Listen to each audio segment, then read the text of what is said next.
The Hagmann and Hagmann report for today. It is Thursday, July 10th, 2014. Let me just grab something here. Hold on a second here. We're getting some feedback. There we go. Okay. You got this. Yeah, this is like the third day in a row that my dad started the show and had the show player playing in the background. So you start the intro, you hear him say, welcome, ladies and gentlemen, then out of the computer, welcome, ladies and gentlemen. Yeah, there's about a 6-7 second delay, and it booms throughout the studio walls here. All right, let me start again. This is the Hagmann and Hagmann report for today. It is July 10th, 2014. I'm Doug Hagmann, co-host with my son Joe Hagmann. Together we are the Hagmann and Hagmann report. I'm going to dispense with the normal intro here, and just say this, Joe. I'm glad that you're here, but a couple of things before we get into the actual meat of the show. I was thinking today. There's some people that need to hear what I'm going to say today at the outset. I believe. I don't know what you're going to get into. We didn't talk much before the show. No. Been in the same room. But they haven't spoken much about what we're going to get into tonight. I've been talking about other things and on the phone separately with other people. So I'm interested and looking forward to what you have to say. So we'll let it go. Well, here's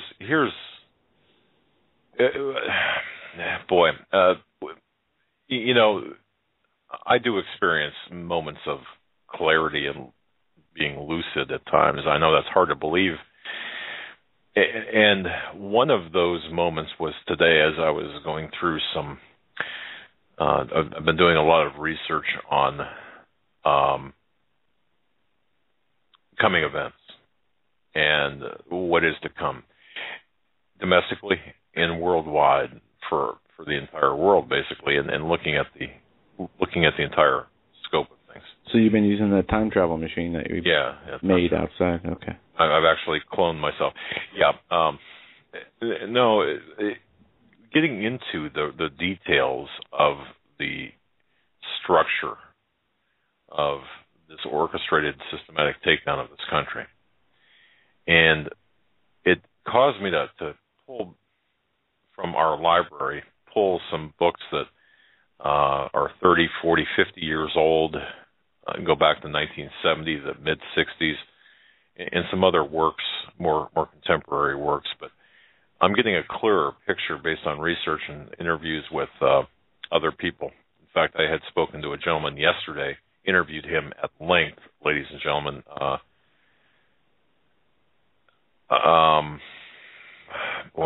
Okay. Yeah, I interviewed this gentleman at length, and this gentleman had known Barack, I guess this could be anybody, so it's really not saying anything out of school. This person knew Barack Hussein Obama long before he became a national or even a state figure. And we had a pretty lengthy conversation, and that was just the beginning, but the information that he had given me yesterday really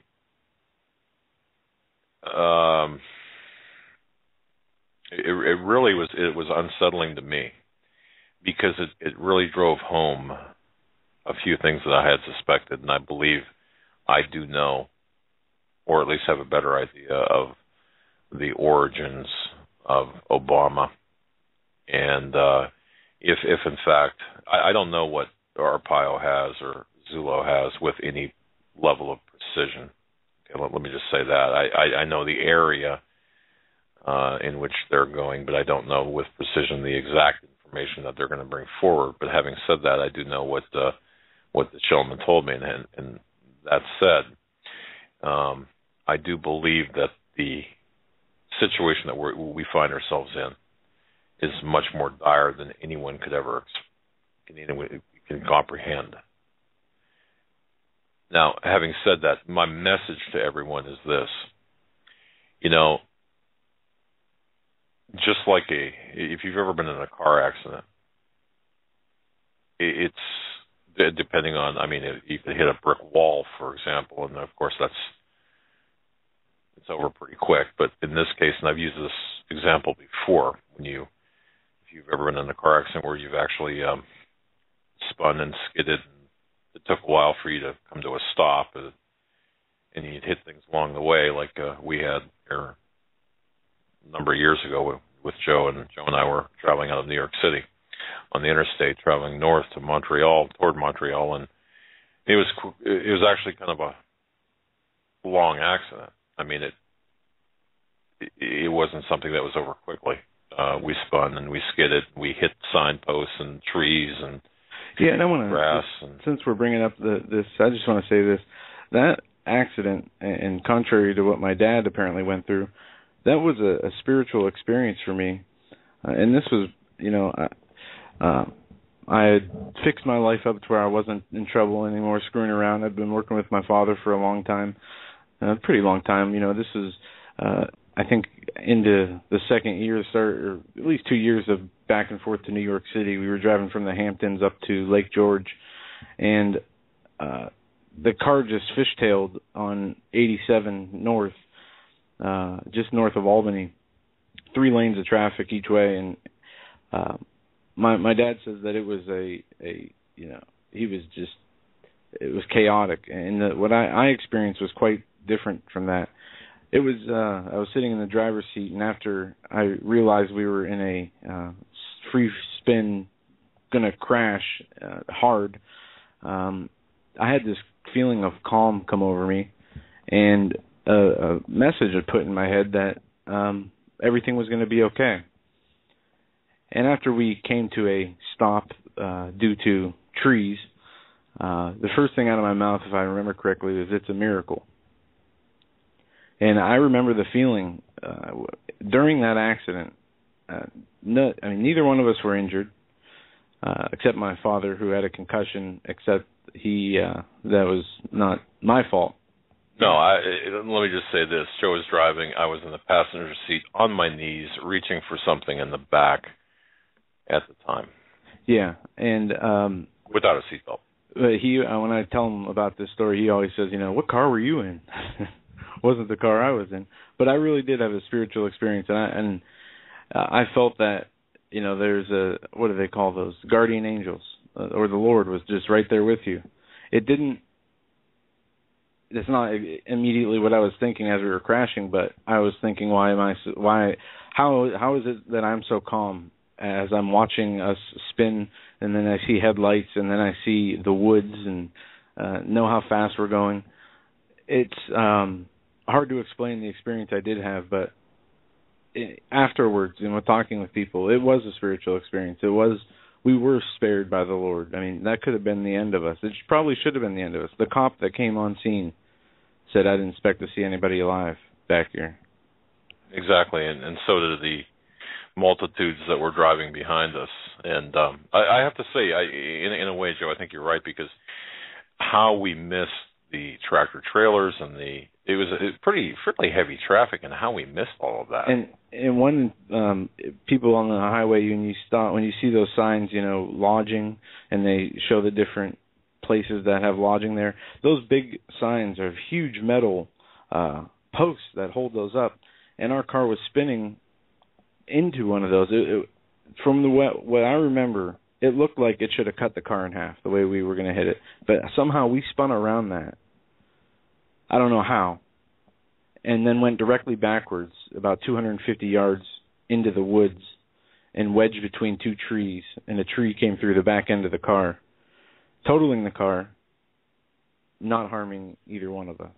We could have been decapitated, basically. Easily. I mean, 9 times out of 10, probably 99 out of 100 times doing that again, we would have been dead.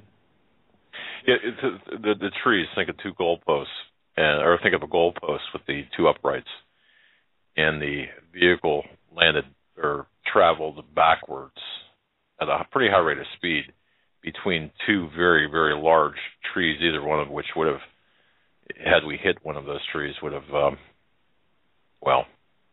who knows what would have happened. And there was a smaller tree in the back, but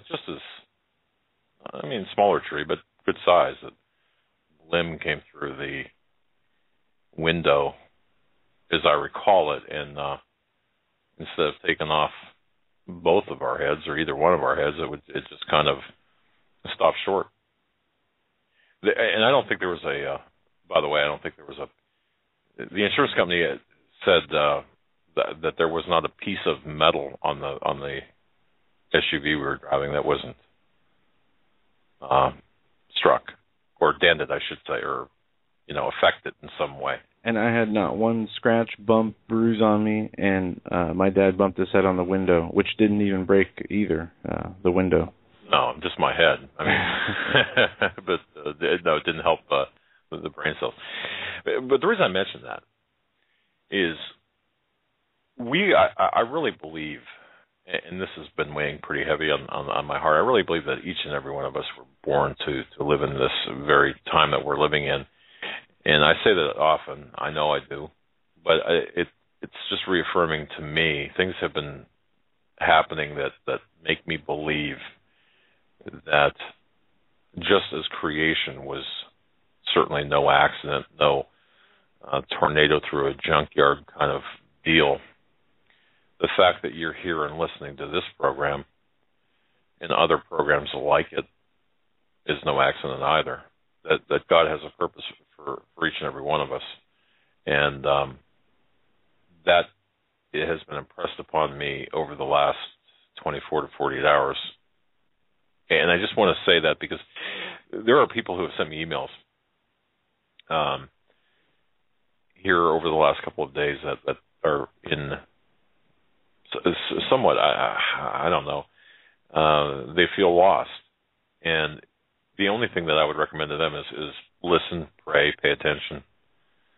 Don't let fear, don't be caught up in the paralysis of fear.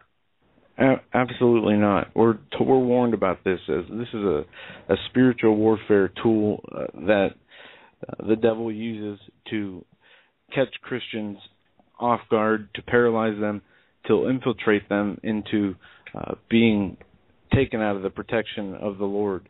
And in spiritual warfare books that Brother Marcus and other people have sent to me, this is one of the main points in these books, is that the Lord will protect you, but your protection is based on your dedication and you conforming to His will, not to conforming to the thoughts of our carnal mind and carrying those out. So we can be under the protection of the Lord. At the same time, we can also step out of that protection through being afraid of what's coming, not from the Lord, but fear of what's on this earth. As the Lord said it best, fear not those who can kill your body, but also fear those that can take your soul. And that was not for, he said it once, and it was a warning that many need to listen to, and many have failed to listen to throughout the years. We see droughts, famines, massacres, wars, these evil things happening all over the U.S., all over the world. And what is a Christian believer to think? Well, they're going to think what the writing on the wall says, is that bad times are coming, especially for Christians. But we can't let those thoughts of understanding what's coming, those thoughts of temporary inconvenience or terror that we know we will face in this world, as the Lord said, I came and they hated me and killed me. The same will be for you. The world will hate you for my name's sake. They will kill you. He assured us that not to be weary, not to be fearful, that He will be our rock, our foundation. And if we let our minds slip out of that, we're in danger. So we have to be diligent in remembering to never. And it's something that people work on, something I had to work on. You get a thought or you're in a situation and fear overcomes you. Set your mind on the Lord. It's something that doesn't come natural, but it can if you work on it. Right. And very well said, Joe. And the other thing, too, is I've received email from people who have said, try to talk to friends and family, and they're just not listening. I do believe that as time progresses and events unfold, I think the very people that you've talked to, or at least some of them, are going to realize that what you've been trying to tell them is correct. And they will have their eyes opened by the events that do take place, events that perhaps will shake their paradigm. And don't give up. Don't give up at all. That's the other part of this message. Do not give up, because you really don't know what seeds you're planting in the minds of others. That's right. The Lord said, never be weary in well-doing. Right, right. So you could be talking with someone, mentioning something, and really you would have no idea. It might seem like you're wasting your breath, wasting your time, and not getting anywhere, but you don't know what effect you're having on others. You could be having a tremendous effect and not really understand it. And I think that's true with a lot of us. So this is a message of caution, not to be fearful, as well as a message of uplifting message, I hope, to have you understand that, look, you probably, ladies and gentlemen, are touching a lot of people without really knowing it, at least not seeing the fruits of that today. All we want to do, obedient messengers of the truth, period. Which brings me to something else. And like a plant or a tree, when you plant it, it doesn't immediately grow forth and spring fruit. It takes time. Very well said, yeah. Very, very well said. And the other thing I want to say, too, and then we can get on with the news, is received a lot of emails, too, about last night's show and about the guest, and many people loved the information, loved the historical background, loved the Eric John Phelps, loved the way he laid everything out. Of course, it was kind of like a very, very quick, fast-paced informational show. And then I've got a lot of emails saying that, my gosh, how could you allow this man on your program? Well, as we closed last night the show, and as I had mentioned last night, when we bring people on, there's a lot of times that we don't agree with their conclusions. We don't agree with everything that they say.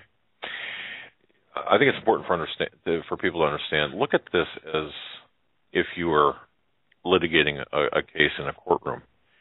You might have a witness that has a piece of a puzzle. You might have 10 witnesses.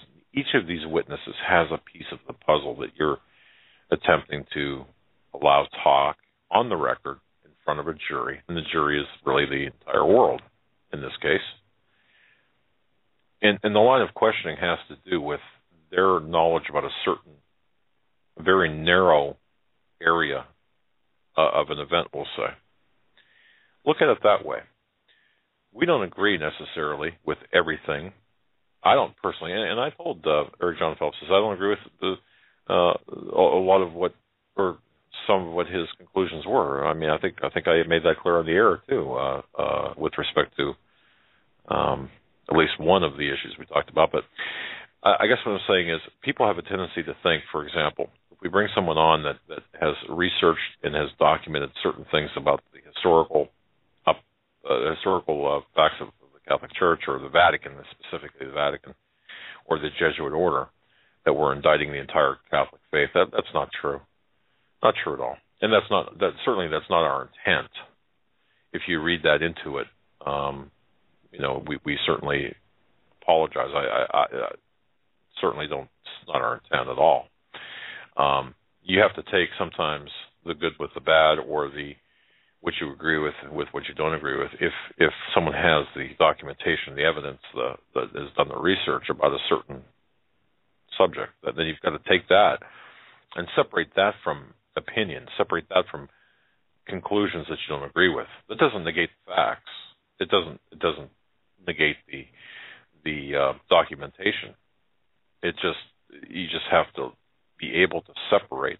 I've talked to a lot of prosecutors, for example, who have said, I really don't want to put this witness on the stand because, for whatever reason, generally speaking, it would have to do with their with their previous background statements, whatever, other statements about other things, the impeachability in other areas. However, it's a critical component to the bigger picture. So that's the way we look at it here. Hopefully I've made that clear. And that it's not limited to last night's program. It's about other shows as well. You've got to take and isolate the information that you can document and understand and appreciate that. And from there, discard the rest. You have to discern. We can't, nor do we want to tell you how to think. Joe, I mean, is that not right? I mean, we're not asking people or telling people what to think. No, what we're doing is we are bringing a set of guests on, as you said, who have specialty in researching different areas of life, religion, politics, and their conclusions are brought to the table on our show. And just because we have a guest on does not mean we agree with all, much, most, or any of what they say. Well, I shouldn't say that. It's not any. It's not that I don't think we've had a guest on that we completely disagreed with 100%. But it's not to present evidence as though it's a trial. It is to present evidence to you to take in prayer to the Lord for discernment. It is to present evidence to you to take the information or the kernels of truth that are given or kernels of information and to proceed in your own research to find your own conclusion ultimately from the Lord. But in doing so, we have to understand that there are, just like there's 500 people in our interactive chat right now. I'm sure each one of them they all agree that the Lord Jesus is the King of Kings, the Lord come down in the flesh, died for our sins, sacrificed so we may all be saved. But I'm sure they disagree on a lot of other issues pertaining to prophecies and interpretations of different events and how things will happen or have happened. Kind of like a family reunion. Right. Nobody's going to agree with everybody, and you're told if you do, if the world loves you, if the world agrees with you, then you're not doing what's right. But back to what you're talking about, there is a huge level of deception out there, and the false teachers are countless. So it is hard to find trustworthy people. But we do our best. We would never knowingly put somebody on the air who is deceitful.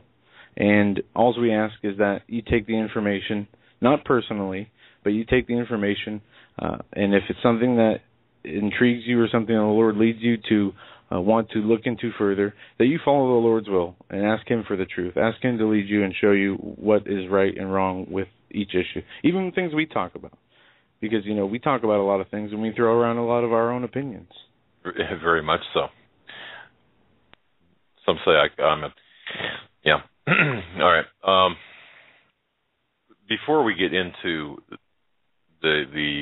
before Joe and I get into the news, Kim, thank you very much, Kim, for sending this. And I had heard about this earlier today.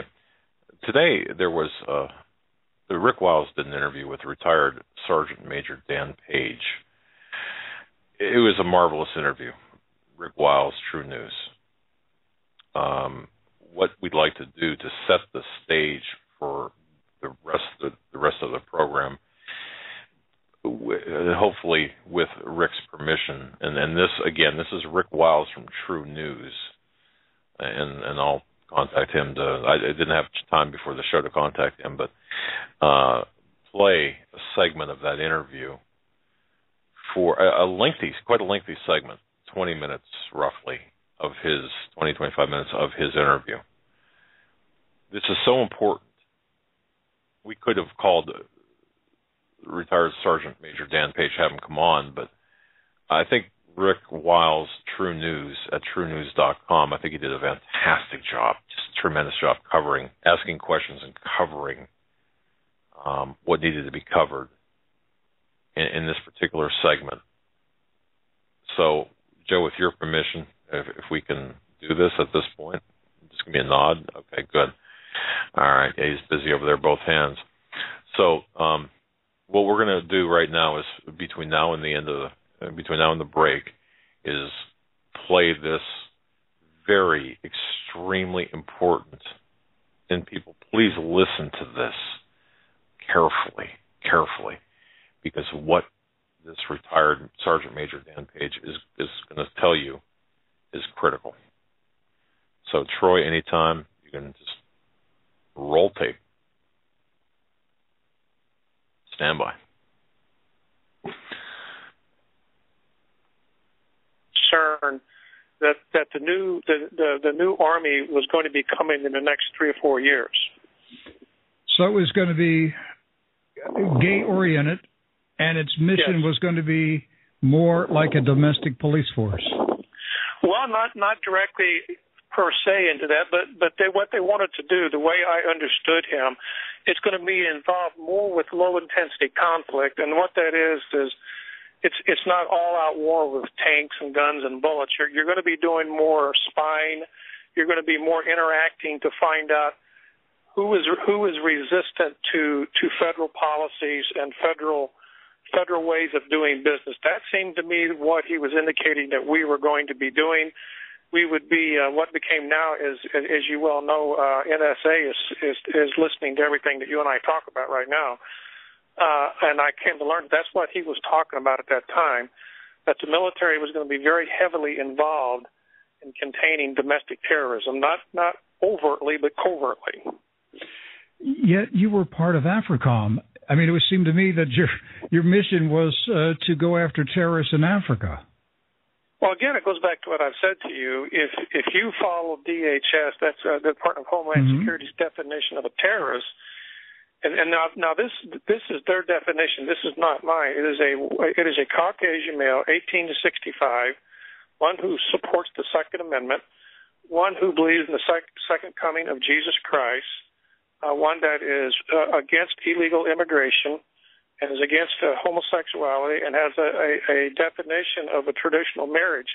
That is their definition of a terrorist. So that's why I keep saying to you, depends on your definition of terrorism. It has appeared for the last several years that the Obaministas are purging the U.S. military of the patriots. Is that the case? Yes, that's absolutely true. As a matter of fact, they just over the last few months, they have several flag officers. A flag officer is a 4-star general or above. You've had a General Greg Student-Vervant of the Marine Corps removed. You've had General Charles M. Aganganis of the Marine Corps booted out. You've had Lieutenant General David Holmes Hooton of the Army, Vice Admiral Tim Guyana of the Navy. You've had Major General Michael Gray of the Air Force. These men were removed of service because of their refusal to support military involvement in domestic affairs. That's the reason they were booted out. Why haven't any of those men spoken out? Well, generals are not like enlisted. There's a big difference between officers and enlisted. NCOs like me, especially Command Sergeant Major, we don't care whose feelings we hurt. We just throw it out there. Officers, they have a different code that they go by, and they got a much larger pension. My pension is not even a third of what their pension is. So you'd have to talk to them about that. That I can't speak for. Okay. All right. Now, Mr. Page, a number of our guests in the past 2 or 3 years, and I'm talking both secular guests and religious, ecclesiastical guests from various fields of expertise, have indicated that they believe something significant is going to happen in September 2015. Do you have any inclination or any information that says something is in the works for next year, 2015? I can tell you what I know. I can tell you what I have been set in on briefings where I was not the principal person doing the briefing. But I've heard talk from very, very high sources that there is a timeline. Starting in 2015, you're going to start to see, let me back up.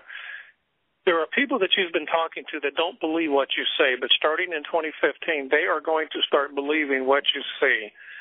You have to be very watchful of created, orchestrated events within the United States that would cause what we call the 97 percenters of the people to demand action against the 3 percenters who's going to get the blame.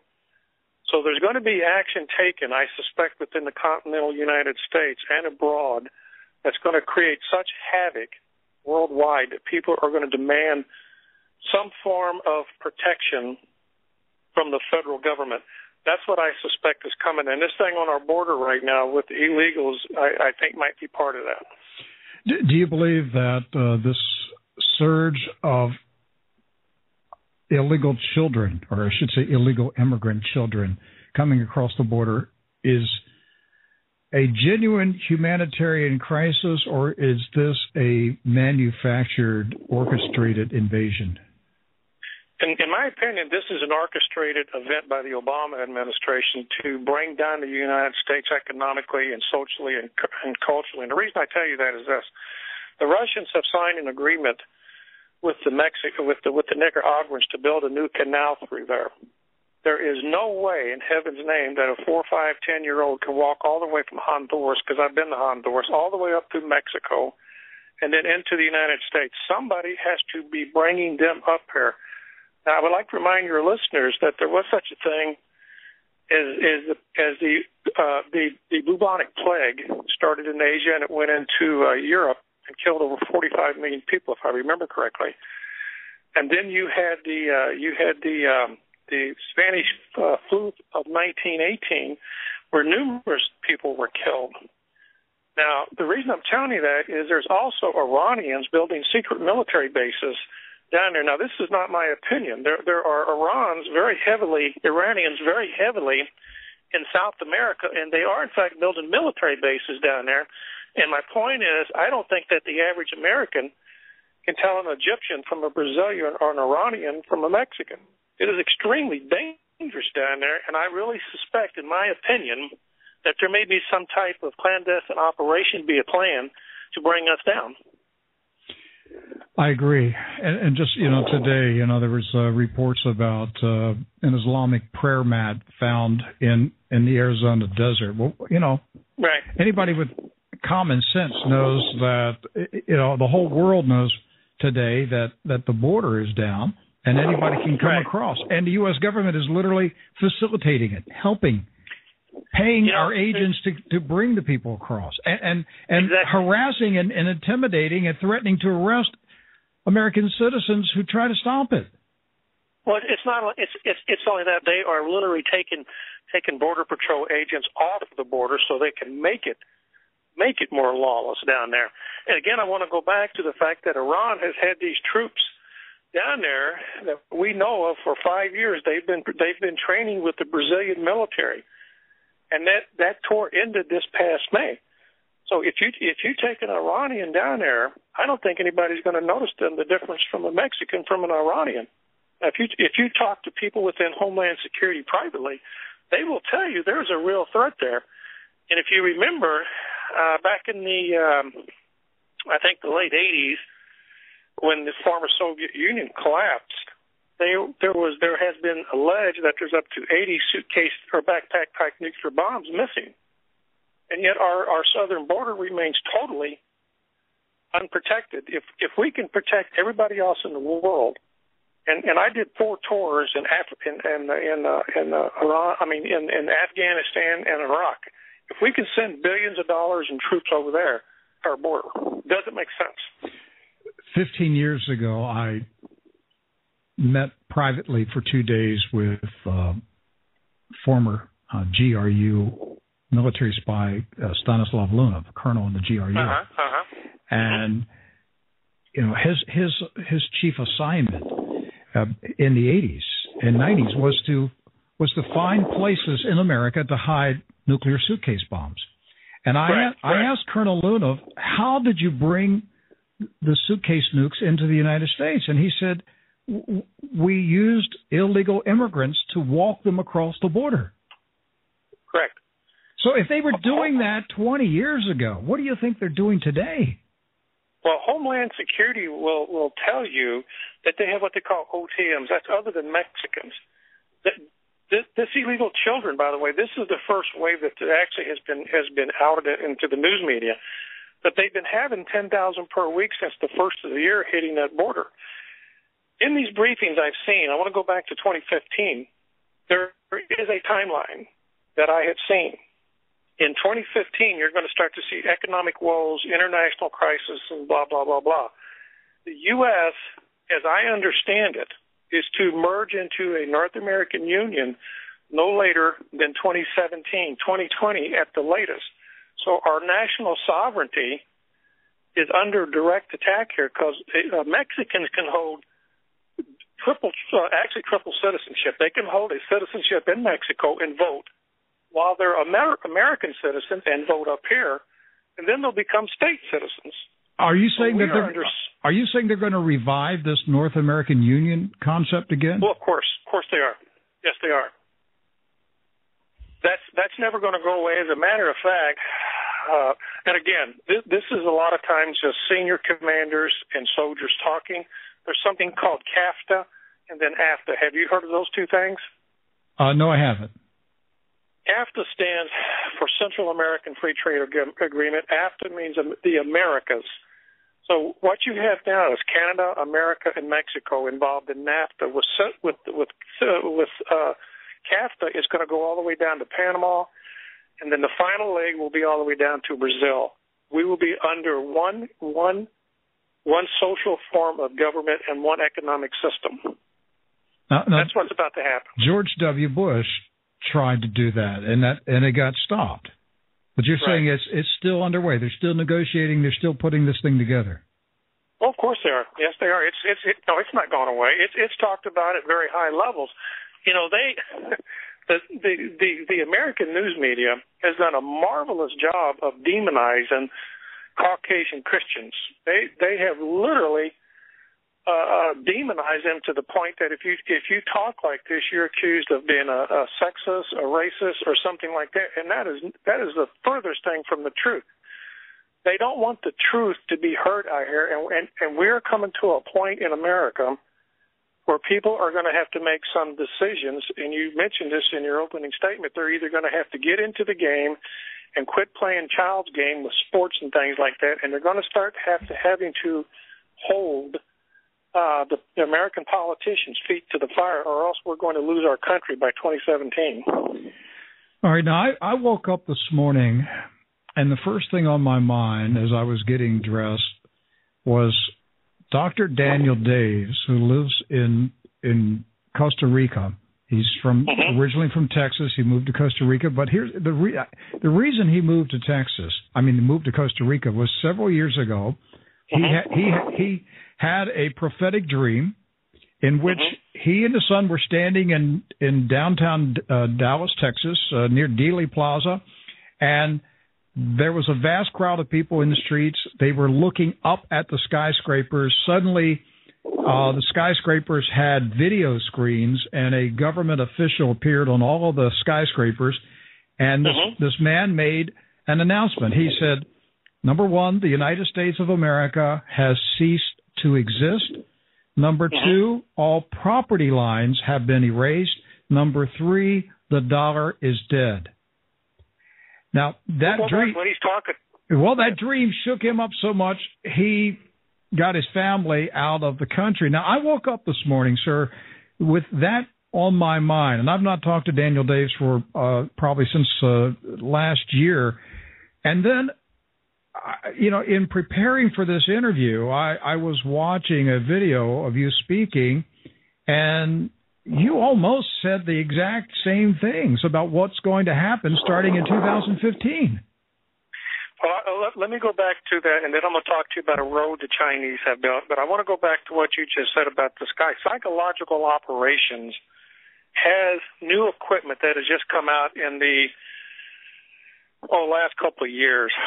and they are capable of projecting an image into the sky that will entirely fill the sky with any image that they so demand, so want. Secondly, we have new computer chips into psychological warfare sound systems. It cannot control your thinking, but they can disrupt your brain activities, and you can become very nausea and things of that sort. So we are one step away from we can throw the image into the sky now to appear whatever we want. If you're a Buddhist, you can see Buddha. If you're a Catholic, you can see Mary if you so desire. If you are an evangelical, you can see Jesus. So those things are possible right now. What is not known is that with the new sound equipment that psychological warfare units have, which I commanded, they're able to start scrambling your brain, and they're one step away from being able to send you a thought. Now, that's just very, very close. Now I want to go back to a road that's been built from China, from the southern part of China. I think this is maybe what you're talking about. It is a highway that's been built by the U.S. If I don't have the emphatic amount of money that it cost the American taxpayer, but I believe it's $4 billion to build that because of what we owe China. It starts at the southern end of China, goes down through Pakistan and India, and comes back up to Kazakhstan, into Turkey, and it ends at the mouth of the Euphrates River. Now, they do use a lot of existing highways. It's called the Old Crackamora Highway. So if you Google that, it will pop up the Old Crackamora Highway or the old Silk Highway that used to run back in biblical times. Now, that highway has been rebuilt with U.S. money. That highway has 2 foot of concrete with 3 foot of asphalt on top of it. It is for military and commercial use only. Now, if you stop and think about this, why would you need such a very, very heavy road like that? That has to accommodate some fairly heavy equipment. But that road, if you study eschatology, you know what it's going to be. In my opinion, that's where the King of the East is going to come from, into the Middle of East. It's an interesting concept. Getting back to the U.S. Is the world going to be divided up into 10 regions? Yes, it is. There are 2 models on this. I don't have it right here in front of me, and I'm going to go for memory, but the world has been broken down right now into 10 regions. And there's 2 models. I'll give you the first one.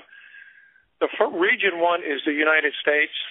Region 2, I'm going to go from memory now, is Japan, and it goes down through Australia.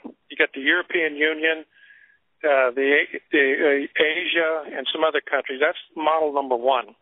The second model that they're toying with is to create 10 unions based upon the European Union. So with us in America, it would be the North American Union. That's region number 1. Then you have the European Union. Then you have the New Zealand-Australia Union, the Japan-Korea Union, the Asian unit, and so forth. So that's the 2 models that they're toying with right now. But they have to crash the economies in each of those countries and globally to bring this about. Who's going to make the final decision about which model is implemented? That I don't know. It's going to be very interesting. This is just my thought on this and some other people that I know in different positions. The U.S. wants to use the UN to make the world in our image, and the UN wants to use us to make the world in their image. My feeling is this. There are 5 or 6 countries mentioned in the Bible that never lose their sovereignty. You don't hear about anybody else. So I think that we're going to lose. That's just my thought. I think the U.S. is going to lose in this. I think that the European Union is going to dominate this. When you were in the military, did you ever see or hear talk of such a plan? Oh yes. It's openly talked about. Well, let me say, it's privately talked about. It's not talked about in front of junior enlisted. It's talked about with commanders and their senior NCOs or flag officers. This is well known. Mm-hmm. I mean, it's not something out of the blue to them. Mm-hmm. But they're not going to talk about it because they've got career story about. And even now, I'm retired. I can be called back active duty whenever I want and held accountable for this. But you know, you have to you have to speak the truth because you are going to face your Savior one day, and I'd much rather please Him than man. So that's what I'm looking at right now. That's right. When do you believe that they're going to attempt to begin implementing this regional plan? Well, for me and people in my position and my background, I can see it already. It started a long time ago. It started when we entered Bosnia. I was the long story short of that. I was in Tuzla, up at M&D North in Bosnia, and we had a general. I'm not going to name his name. That he said that he told us that this is the beginning of the New World Army at that time. Because we had what we call Salute Alley. And every coalition force member that was involved in that had their flag up, and we were required to salute every one of them. And we wore different unit patches from different armies. And he said this was the beginning, and this was in 95 and again in 99. This is the beginning of the New World Army, he said. Now, this was a U.S. commander of a division over there. So that's where this thing actually started. Obviously, it's been underway for quite some time, but are we going to see it on the surface level? Is this going to become much more visible in the coming 1 to 2 years? Well, here's what you're going to see. If the military starts, the only way you'll see the military get involved is if local law enforcement cannot control the populace. Then what will happen is the military will come in, but they will stay in the shadows. Typically what we do when we come into a country that has the type of government that we have or similar to that, they will disarm the policemen. They will leave a weapon in their holster, but they will take the firing pin out and the magazine remains empty. So they'll have the presence of the police, but they'll be the real authority behind it. The second thing will happen is all communications will be shut down. And the military will bring in a new broadcaster, such as your voice will not be heard. You will be silenced. I don't know if you've ever heard of this or not. Have you ever heard the term continuity of government? Oh, absolutely. Okay. Oliver North and Dick Cheney. Right. Okay. Have you looked at an exchange between him and Congressman Jack Brooks where they talk about the term continuity of government? Oh yeah, that was during the Iran-Contra controversy, wasn't it? Exactly. Yes, sir. I saw it. Okay. Well, subsequent to that, under the Bush administration, they took that a step further and developed what they call a plan called Main Core. That's two different words: MAINCORE. And in the event of civil disturbance against the federal government policy, they are going to inter indefinitely X number of millions of Americans, and that's why this 2012 National Defense Authorization Act that we got was so very important. And the Supreme Court just upheld, about 2 weeks ago, they upheld the president authorizing assassination of American citizens and indefinite detentions. So you can be arrested without ever being charged, and when they come in and get you, you're gone forever. So I think that's what's about to happen. Well, I think that's what many of us who have been speaking out for years are concerned, that we're at this stage. Dinesh D'Souza, the filmmaker who produced 2016 and his new movie, America, Imagine a World Without Her. I think the most chilling scene in the movie is at the end when he's in handcuffs.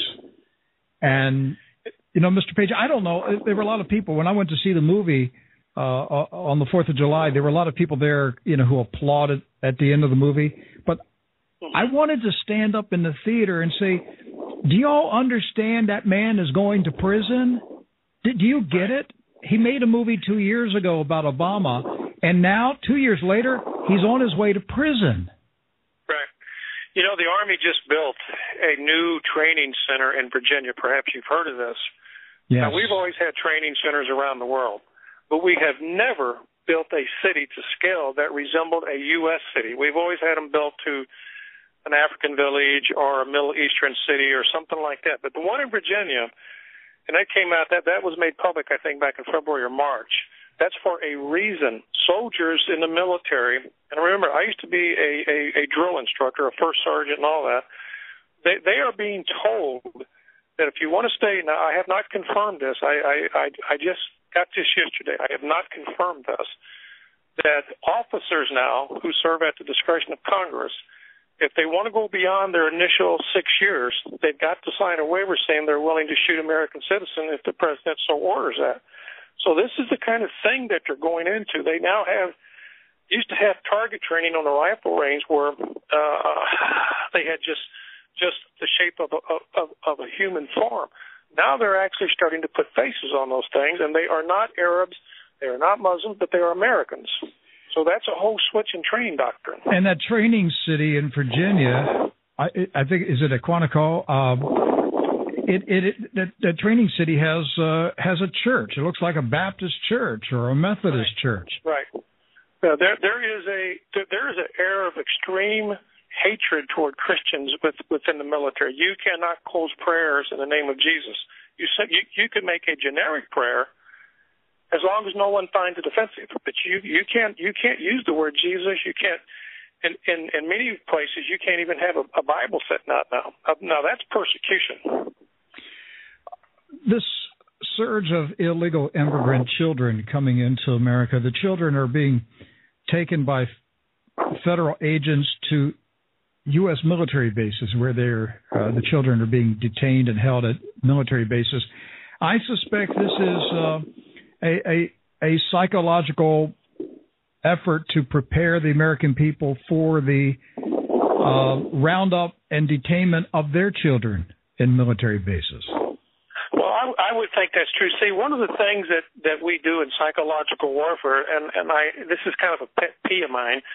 When I was born, they have to put down who your mother, father is, race, and sex, stuff like that. And they put down a Caucasian male on my birth certificate. Well, the other day I went down to get a new one, and they had white male. And I asked the lady, I said, well, why is this on here? I said, this is wrong. She says, oh, no, it's all the same. She says, it's all the same. I said, well, then if it's the same, why did they change it? Well, the point I'm trying to make to you is I did 2 years in Germany at the University of Heidelberg studying psychological warfare and how to get people to go along with a program and make it easy for soldiers to kill if they needed to kill them, such as in World War II. Well, the first thing they have to do is to take your humanity away. And the first thing they do is they redefine you as your race. So I was born a Caucasian male, but I have evolved into a white male. So that tells you how they're doing this. They're programming the American people for dependency. If they can get you dependent, then everything else will fall into place, because people, when they get hungry, will do anything they can to eat. So these kids coming up here are nothing more than a ploy. And bear in mind, if they're willing to misuse those poor children, think of what they're willing to do to me or you. If they're willing to kill them by letting them loose in the desert, what are they willing to do to us? Mr. Page, I've got about 10 minutes remaining, and you're on record as saying that there are thousands of Russian Spetsnaz commandos inside the USA right now. Well, that statement has really, really escalated into something that it shouldn't. But let me tell you what's been going on here. The U.S. is and that was my fault to some degree. There is and there isn't. The U.S. is a very large training center for years. We have been training everybody since time began. And at any one given time, you will find thousands, literally thousands of different soldiers in America. They're all here at one time. Coalition forces, they're all over the place at any one given time. Coming into Fort Leonard Wood, if you go down there at Fort Leonard Wood, Missouri, there is a full-time, or there was prior to my retirement, let's say, there's a full-time Australian there, Russian, and a German officer that serves at the Engineer Center. That's not unusual to be all over the place. Now, when I was aware of them coming in like that, that was back then. I do know that there was a large contingency of them out at the Denver airport, large contingency, and they even set up games out there to see if they could storm the Denver airport. So that's what I meant by that statement on there. So well, I mean, we know for a fact that there was a group of Russian Spetsnaz at Fort Carson, Colorado. Right. Was 2 years ago. Right. Which was that's what I was. Yeah, it was a shocking revelation. Why would we invite Russian commandos to train alongside American commandos? Why would we show them our training and our techniques and how we operate? What's the purpose of it? Well, the very simple, it started in Bosnia. I want to go back to that when we started augmenting the same radio, the same style radios, the same training procedures. But the reason they're doing that is, you remember Boris Yeltsin when they had the alleged coup just before the Soviet Union collapsed? Do you remember what happened when Yeltsin stood on the tank out in front of the Kremlin? I remember him standing. What happened? Okay, the Russian soldier refused to shoot on their own people. So that's why they're bringing in. There are large amounts of Russian soldiers in this country. I'm not backing down on that. What I'm saying is that they come in and go. It's very fluid. Okay, you never know how many is here, but there are thousands of foreign soldiers in this country, including Russians, and they will shoot American citizens because they're not going to hesitate to do it. I've always suspected that if we have large-scale civil unrest in this country, or if there is an uprising where the American people try to dislodge a criminal regime from its death grip on the constitutional republic, that NATO troops would be invited in to help the military put down what they're calling insurgents. Of course. As a matter of fact, you had let me touch on something real quick here, because time is short. About 2 months ago or less, a Mexican helicopter invaded American space and shot on American Border Patrol agents. We know that there has been Russian soldiers on our northern border in Canada at a full time, and the Canadian police have even made excursions into our borders, and they're going undone. We have NATO aircraft flying over America during the immediate time after 9/11 occurred. So that's not unusual. That's right. You're right, and I agree with you. In my opinion, sometime between now and 2017, there's going to be a bloodbath in this country. I believe it has started.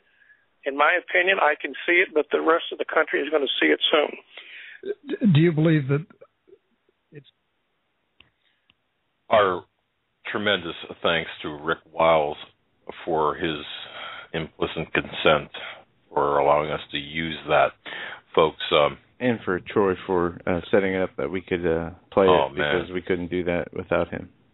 Troy, I want to thank you so much publicly. That's the Christians United Broadcasting Network, working extremely hard. But I just want to say again, thank you, Mr. Rick Wiles. His program is True News, his website, truenews.com. To listen to the entire interview, that was just a segment. To listen to the entire interview, it's from today, retired U.S. Army Command Sergeant Major Dan Page, and that's the interview with Rick Wiles, truenews.com. Again, thank you very much, Mr. Rick Wiles from truenews.com. But folks, I hope you listened to all of that, heard all of that, because we're going to be talking, that's going to set the stage for the next 2 hours. With that, we're going to go to the top of the hour break and come back with news and your phone calls on the other side. On this Thursday, July 10th edition of the Hagmann Hagmann Report, Thursday, July 10th edition of the Hagmann Hagmann Report. First hour, we had some banter back and forth, followed by a clip from Rick Wiles' interview today, which was startling, to say the least. If what comes to pass, if what was said comes to pass, and how it was said, it's very something to keep your eye on. And I know everybody is keeping their eye on this stuff, but you can never hear a professional or a researcher's side. It's never too bad to hear too much from different sources, as each person brings different nuggets of information that the other one might leave out. I want to get into first story of the day today is what's going on over in Israel. We have rockets being, a few days ago this started, you had rockets being thrown into Jerusalem, into Tel Aviv.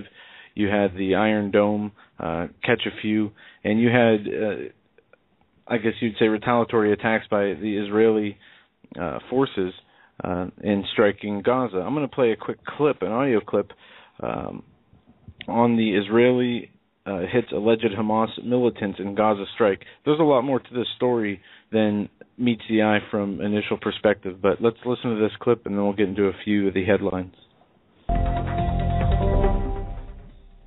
Aerial footage of strikes on so-called terror sites released by the Israel Defense Force on Tuesday. The IDF claims that the material shows hits on houses belonging to Hamas operatives, although the names highlighted on screen haven't been verified. 3 militant compounds, 18 concealed rocket launchers, and other militant infrastructure sites were also targeted. The strikes are part of Operation Protective Edge, a new campaign launched in response to rocket launches from Gaza. Well, in the meantime, on the receiving end in Gaza, many homes have been flattened overnight.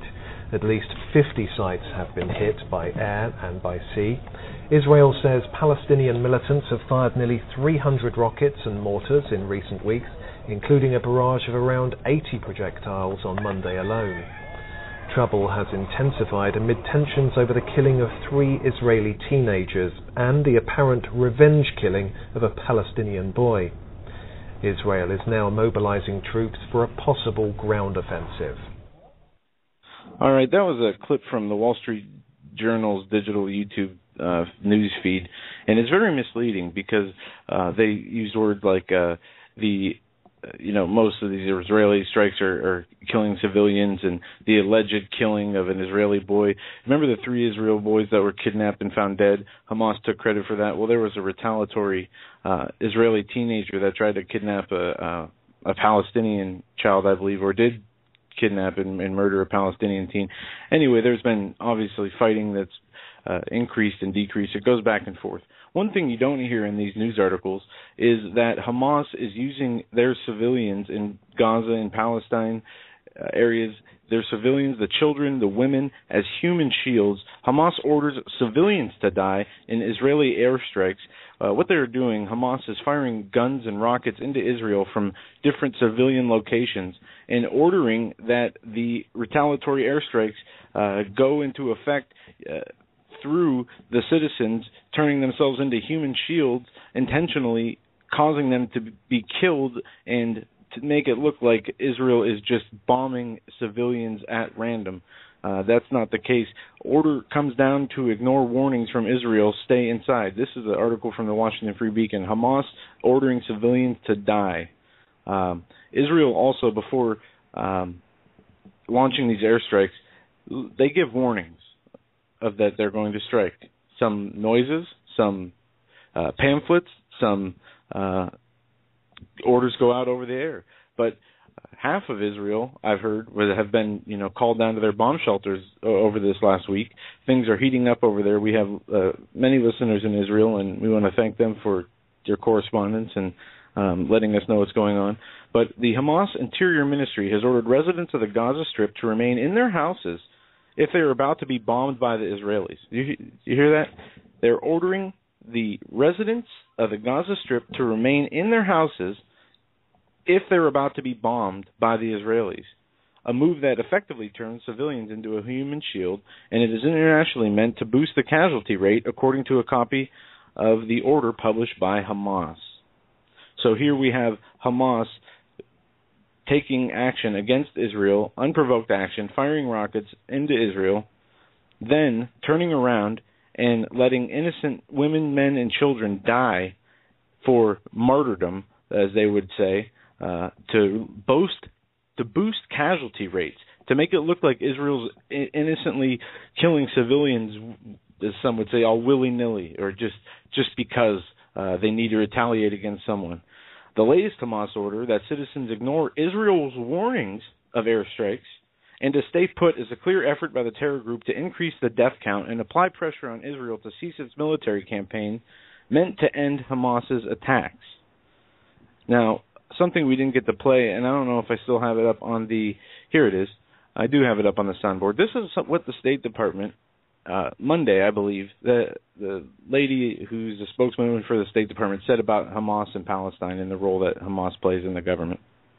I think it's important to reiterate here, we've been in touch on the ground very closely with both parties. Well, but you've seen the comments that are coming out of Hamas, and now that the U.S. has, in effect, kind of accepted the fact that Hamas is now in this unity government, you would think that as leader of this unity government, it would be incumbent on President Abbas to rein in or take, try and maintain some kind of control over the activities of Hamas. Well, right? You're right. I mean, you're right in the sense that we've stated from the beginning that we would judge the interim government by its actions, composition, and policies. And based on what we know now, this hasn't changed. We don't believe that Hamas plays a role in the government. However, to your point, it is difficult to see how other aspects of the reconciliation process can move forward in this current atmosphere, and we've conveyed that as well. Well, I mean, I understand that that maybe it's a technicality that Hamas doesn't play a part in this government, but it is a unity government that includes Hamas. And I'm just wondering now, does President Abbas, more so than ever, bear responsibility for the actions of Hamas? No, but we have, President Abbas himself has suggested that there would be serious consequences for whatever party carried out the crimes that we've been talking about over the last several weeks. And as I mentioned, so what the State Department said is Hamas does not play a role in the Palestinian government. Our State Department. They won't recognize Jerusalem as the capital of Israel. That's trying to broker a peace deal or a peace agreement that would split the land of Israel between Israel and Palestine. We're seeing the Mideast stage being set for the apocalyptic wars that are about to take place, of course. Look at what's taking place with Israel. Look at our overall abandonment and our policy of disengagement with Israel. Of course, since Barack Obama has taken office, but even prior to that, no one within our governments, within our multiple administrations, have had the tenacity. No. To move the embassy to Jerusalem, or to recognize Jerusalem as the actual capital or seat of power of Jerusalem or of Israel. And as this story, goes on about the bombings into Israel and the retaliatory bombings from Israel, ISIS is being claimed now. ISIS seizes uranium from lab as experts downplay dirty bomb threat. Iraqi jihadists have grabbed 88 pounds of uranium compounds from a Mosul University science lab. But the United States and international weapons experts are downplaying the possibility that the deadly toxins could be used to make a so-called dirty bomb. I think what we're seeing here, folks, is if you look at everything if you take a couple of steps back and look at the entire globe, you see chaos everywhere. Middle East, Central, South America, or Central America, into the United States, of course, Russia, with Ukraine, China, Japan. Where isn't there a conflict at present? And I think we have to look at everything in the bigger picture of things. And if you go back to, just real quick, if you go back to the audio clip that we played, compliments of TrueNews.com, Rick Wiles, I think you can see how everything is coming together and it's being orchestrated. Yeah, continuing in this article here, it says the material, talking back about the 88 pounds of low-grade uranium that ISIS now has its hands on. It says the material believed to be low-grade enriched uranium, or unenriched uranium, mixed with other elements, was taken from a science lab at the Mosul University by ISIS, the terrorist group that took over Iraq's second-largest city last month, and has vowed to attack Baghdad. Iraq notified the UN in a July 8th letter which sought internationals to help stave off the threat of their use by terrorists in Iraq or abroad, according to Reuters, which saw the letter. Although the material does not believe to be weaponized and ISIS does not have a known missile delivery capability that The theft-soaked fear that a dirty bomb, a primitive explosive used to disseminate radioactive material, could be fashioned from the uranium compounds. You don't think they have the capacity? You don't think that the Obama administration, if not has left the capabilities there, did not, UPS overnight deliver, with a special bow on top, probably with a bundle of cash inside along with it, to make sure they have that capability? I love it. Keep going. I mean, you have a terrorist group which, at the start of this, tried to take over Iraq with 1,000 or less troops. You had 30,000 Iraqi military who ran away. I don't believe they did it out of fear. I believe they did it out of taking orders and probably receiving some kind of monetary or safety assurances, some of which probably weren't kept, as the people, some of the Iraqi military that were caught were, beheaded, shot, maimed, and their families as well. But you don't have a force of 30,000 running from a force of 1,000, especially when you have the weapons, the training, and what were we doing over there for the last 10 years? We were installing a new government, a new military, training their police force.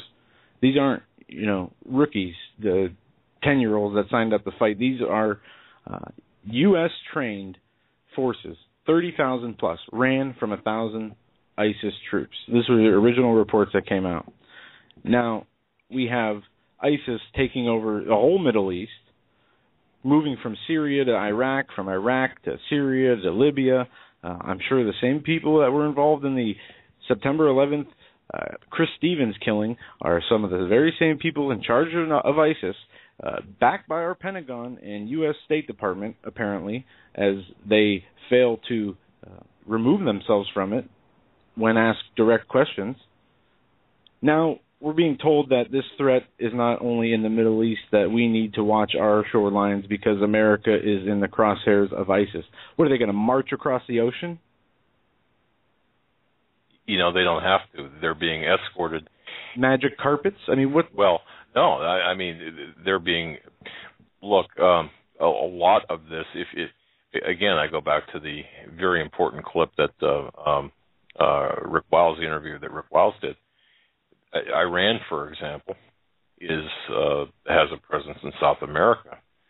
If you think about this, and if you study this, research, talk to the people in the know, Iran had a presence, and this will be denied, by the way, and has been denied many times over in the media, but Iran had a presence, Joe, you're absolutely correct, at Benghazi.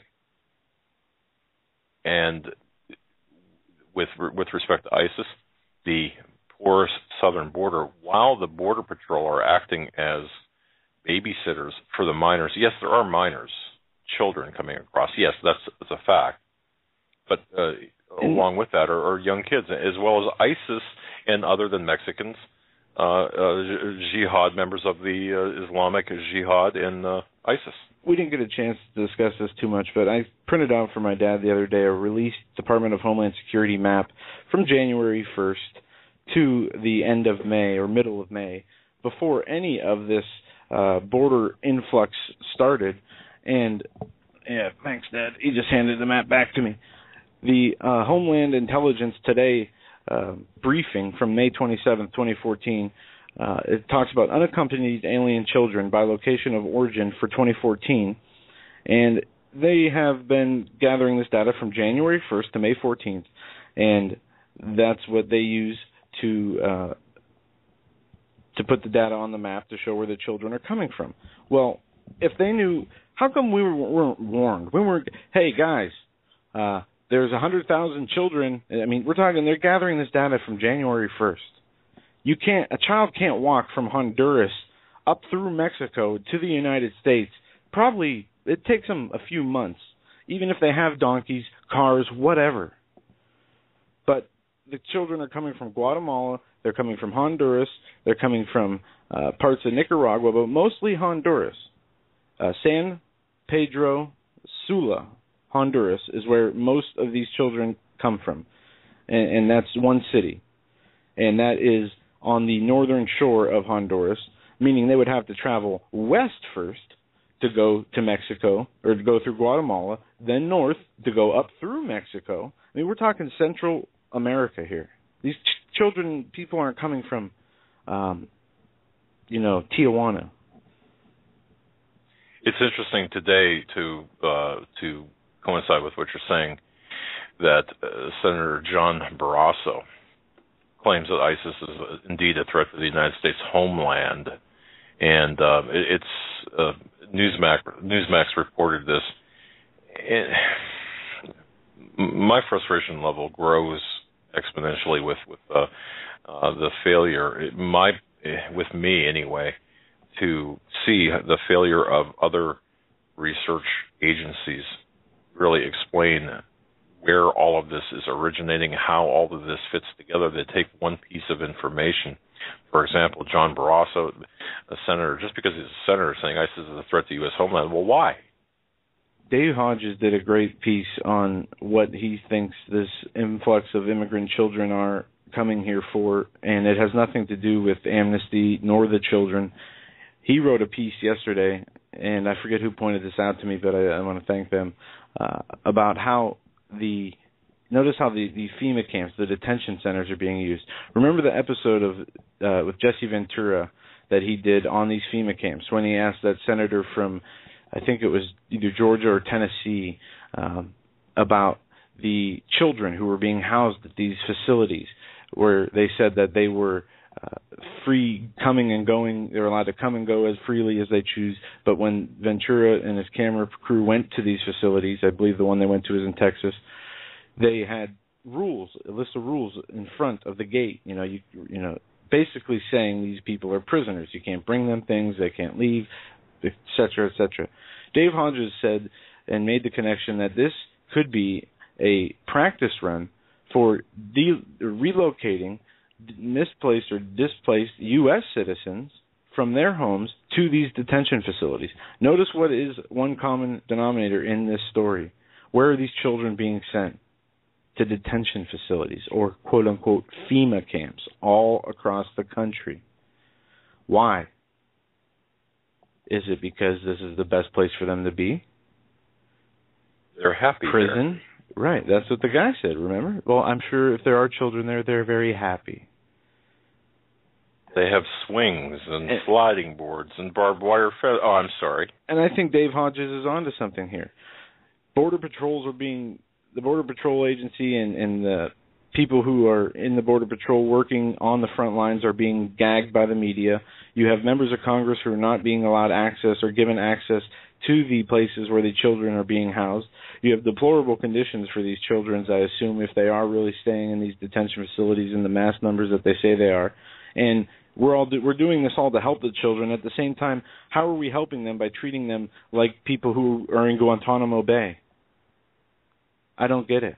They're better off at home. They're better off in Mexico.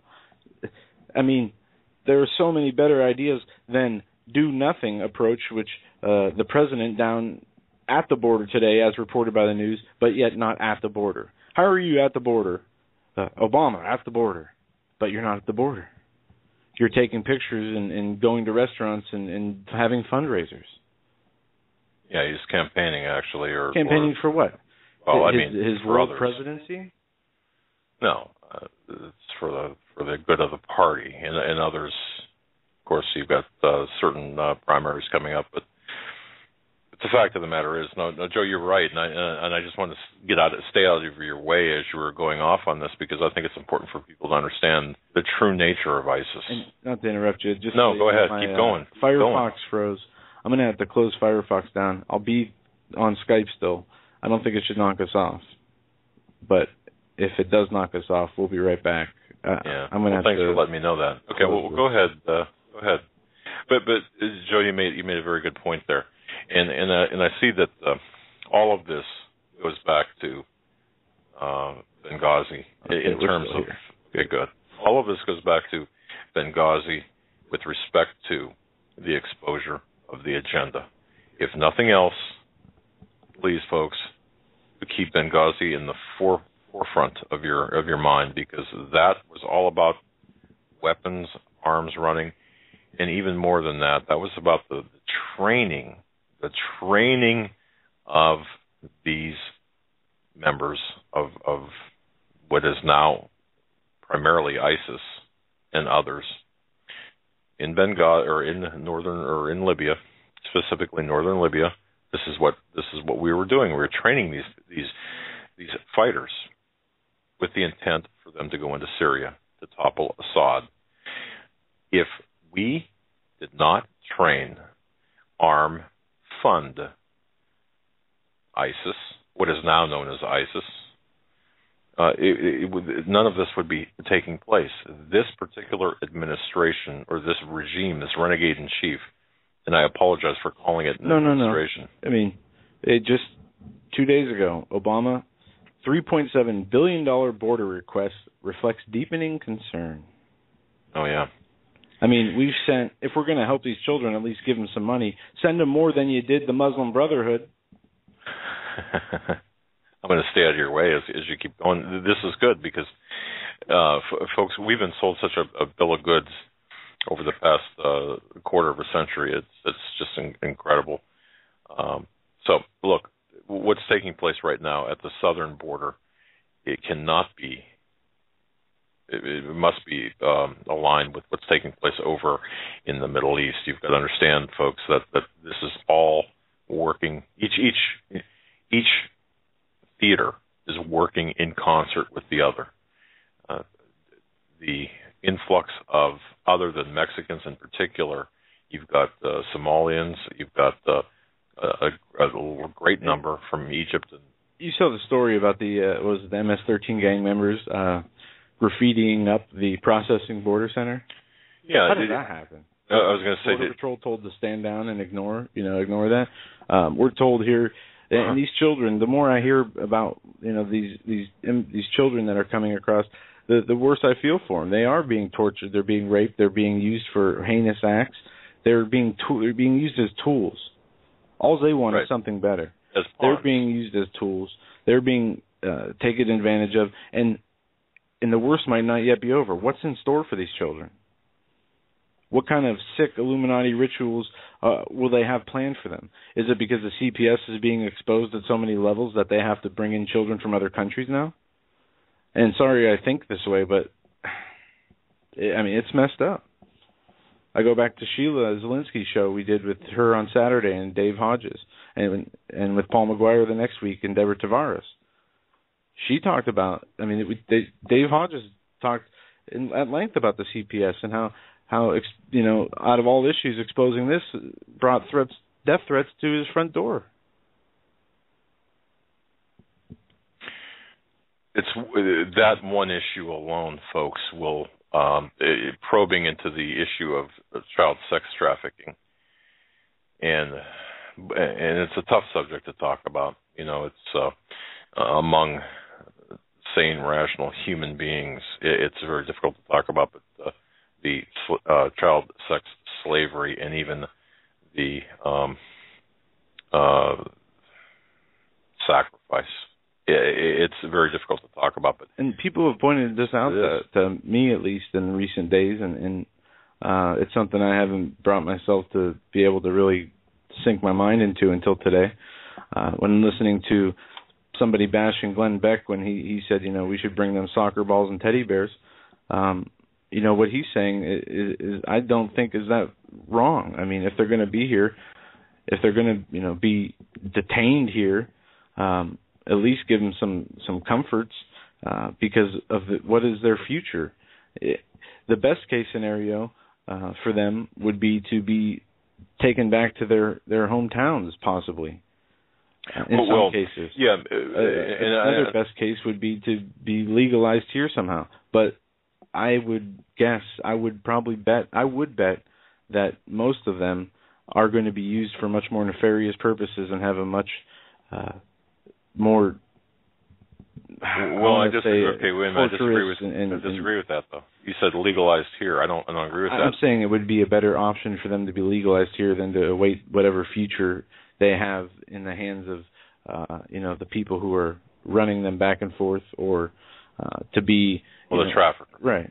Right. I understand that, but that's really not an option. I'm saying if there were out of everything, them being in America, taken care of somehow, but we can't take care of our own veterans. We can't take care of our own people who are sick and dying. We can't take care of the homeless. How can we take care of all the more of these people? And I'm not saying, send them away because of that. I'm saying we need to understand that the government is not going to take care of anybody. The only way they're going to take care of us is dig our graves and put us in there for. No, they're going to make us dig the graves with our own shovel. And really, seriously, reminiscent of the World War II footage, or even now, if you look at some of the footage coming out of, or some of the videos that are being posted on the Arabic language websites, the terrorist websites, and forums, some of the videos are hideous, where you've got people digging their own graves and getting shot in the back of the head or getting beheaded.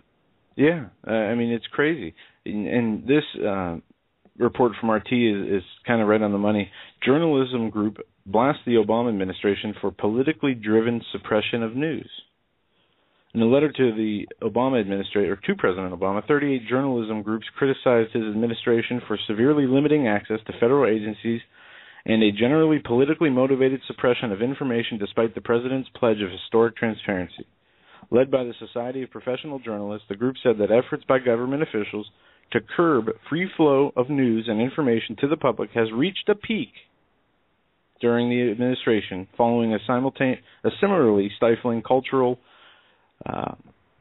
issue prior to President George Bush's tenure in the White House. Over the past 2 decades, public agencies have increasingly prohibited staff from communicating with journalists unless they go through public affairs offices, through political appointees. This from SPJ President David Collier. This trend has been especially pronounced in federal government. We consider these restrictions a form of censorship and an attempt to control what the public is allowed to see and hear. Of course they're controlling what you're allowed to see and hear. When they legally pass laws allowing propaganda to be put through the airwaves in the U.S., allowing fake news to be given to the people who sit there and suck it up as though it's fact from their couch, thinking that what they see on CNN is what's happening in the real world. And sadly, due to our human nature and the laziness and the lack of intellectual motivation, 99% of the population does sit there and suck it up and believe what they see on CNN or whatever the propaganda news agency of their choice to watch is.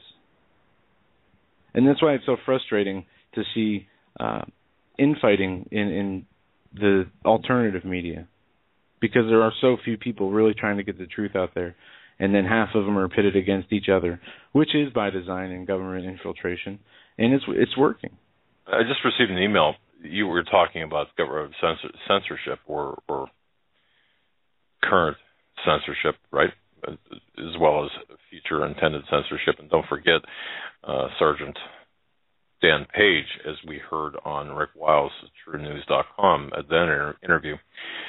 Very chilling statement saying to Rick, yeah, your voice will not be heard in America and in the future.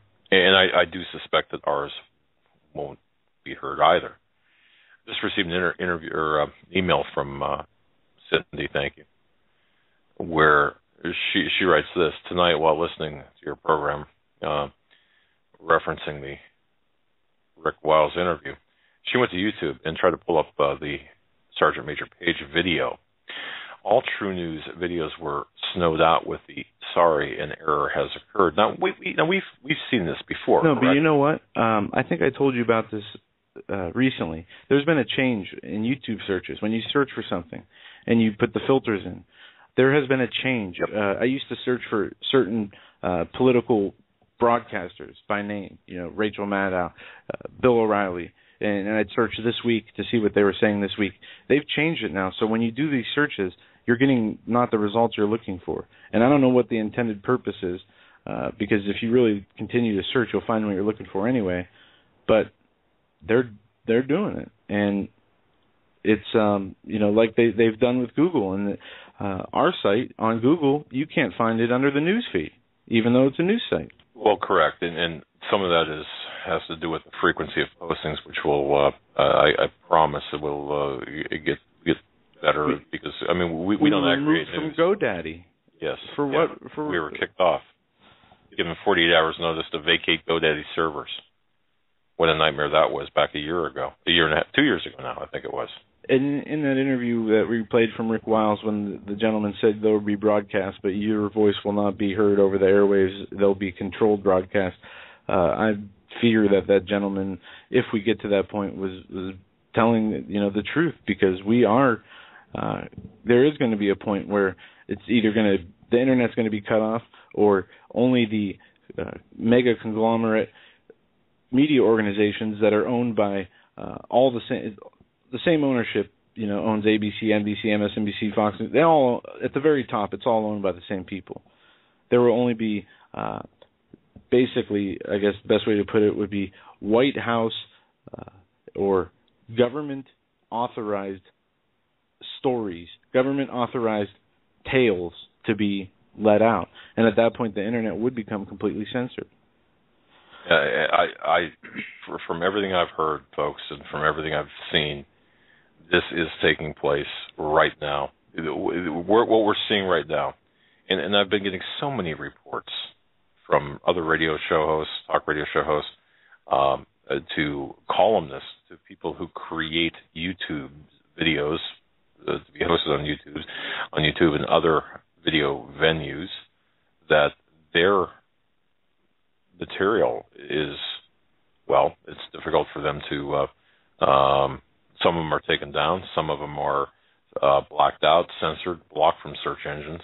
And I know some can be attributed to just normal, everyday wear and tear, so to speak. But there is this, well, as we saw with the intended broadcast with our intelligence insider. Now, it's interesting. BTR has been very positively good and responsive with respect to that, and but frankly, they don't have an answer as to what exactly happened, and certainly even to this day, they don't have an answer to exactly what happened, what transpired, except to say that they believe it happened at the specific carrier site. Okay, the carrier level, meaning that it was out of their hands. So, but having said all of that, I do believe. I believe that we are in the initial aspects of being censored or being marginalized by making it appear that we're just a riffraff operation that doesn't have our act together. Well, I don't know if you saw this other good news unrelated to what we've been talking about, but there's a typhoon headed toward Fukushima. And there's a polar vortex, a winter polar vortex coming in the middle of July. Well, you talked to Stan Dale about that, correct? Yes, I called him today, and he was unfamiliar with the story of the polar vortex, but he did mention that there is changes in the atmosphere and in the jet stream. And he did say those who will be affected by this polar vortex, who have gardens, to take the precautions to make sure you keep your gardens safe from the frost that will be coming or should be coming. Poor man's polar vortex to make a shocking summer return in eastern U.S. next week. Call it the ghost of the polar vortex sequel, or polar vortex revenge. Meteorological pundits may tell you that it's not a polar vortex at all. However, if you choose to refer to the looming weather pattern, unseasonably chilly air is headed for parts of northern and northeastern U.S. at the height of summer early next week. Bearing a haunting resemblance to January's brutal cold weather pattern, a deep pool of cool air from the Gulf of Alaska will plunge into the Great Lakes early next week and then ooze towards the east coast. Of course, this is July and not January, so temperature forecasts to be roughly 10 to as much as 30 degrees below average won't have quite the same effect, but make no mistakes, in parts of the Great Lakes, upper Midwest getting dealt the chilliest air, hoodies, jeans will be required. Highs in the region could get stuck in the 50s, and even colder than that. Parts of in the mornings, as far as Wednesday, they say this is going to happen from the 15th through the 19th, so Wednesday would be the 16th. They say Wednesday morning lows could drop into the lower 40s. And you might ask yourself, well, why are you even talking about weather? Why bother with weather Well, we do know that there's weather manipulation there. Oh, this is also prophetic. Very much in the Bible, so, yeah. It talks about how summer will, there will be snow in summer, how there will be in winter. It would be the polar opposite of the season it's supposed to be. I'm not saying that's what this is, but very strange. Well, and I think that what we're watching is the people who are spiritually in tune with things, I think, can decipher what's really going on. Once again, I think we have to look at everything in totality. I hope. I can't hardly decipher what's going on. Well, I mean the larger spiritual warfare in the larger spiritual aspect of things. And just on a side note, I'm looking at the National Weather Forecast, 10-day forecast for our area, and the coldest they say it's going to get is a low of 58 during the night on a Wednesday. All right. So we'll see. They can't predict. Yeah, they can't predict if it's going to. The sun's going to come up tomorrow, let alone if they're going to have a polar vortex reach down this far. Let's just pray against it. And Joe, I missed this email, or I missed this misreading this email after we came back from the Rick Wiles interview with retired Sergeant Dan Page. This has to do with that interview, and I think it's important because this does shed some information on. First-hand information on a few things. This from Chuck, and we'll not give his last name. Chuck, I do remember, if my memory serves me correctly, I remember meeting you in Montana, as you indicated. Okay. Yeah, I read his email. Okay. Very interesting stuff. Thanks, Chuck. And very, very nice man. He did, through this email, wanted to share with us something that he had heard before attending the conference in Montana. And he wrote that it didn't really click with him until just recently. His barber is married to a man in the military reserves, and he writes that he can recall a number of times that he's been, her husband has been deployed in Iraq and Afghanistan. In the last couple of years, Chuck's been sharing with her the lateness of the hour, and of course, talking about his love of Jesus and the final days and what have you. But he writes that I finally asked what her husband does in the military, and she told me PSYOPs. And then he writes, it finally hit me a couple of weeks ago, but before I left from Montana, that she told him that he was just deployed to Guatemala. In other words, the military man was just deployed to Guatemala. At the time, he was questioning, like, Guatemala, what's that about? Well, she said, look, I don't know, and he doesn't tell me a whole lot. That from the military man, wife. In light of the latest border crisis, it seems pretty obvious now, and I think that one can certainly relate to that if you read between the lines. Folks, we're stirring up. Look, you often say, Joe, when we attended that conference in Western New York for the EMP conference. It was a very small conference that we attended, and there was a woman there whose son was working for the CIA, and she had said that her son would be deployed was deployed in the Middle East, or was working in the Middle East on various things that we would not see the result of for a couple of years, and just almost like clockwork, there it is. So I guess what I'm saying to you, ladies and gentlemen, is that what we're seeing here is an orchestrated series of events, whether it be the Middle East or the southern border. Again, you cannot differentiate between the two, and you should not differentiate between the two because they're intertwined. They're the same. they're the same players that are orchestrating these events. They're the globalist players, and a lot of times people really don't comprehend the fact that, above Obama, there are people above Obama, and there are people above Putin, and there are people that are calling the shots. And to think otherwise is pretty naive. They're playing all sides. They're funding all sides, as we have, as they have for a number of years. So the long and short of everything here, folks, is the lateness of the hour. If I can stress that, it's the lateness of the hour. We have to identify these events for what they are. The southern border is really the doubling down of the renegade in chief. If you noticed the other day, was it yesterday or the day before? I think it was yesterday when he gave his statement, Joe, at Dallas. I think that was yesterday.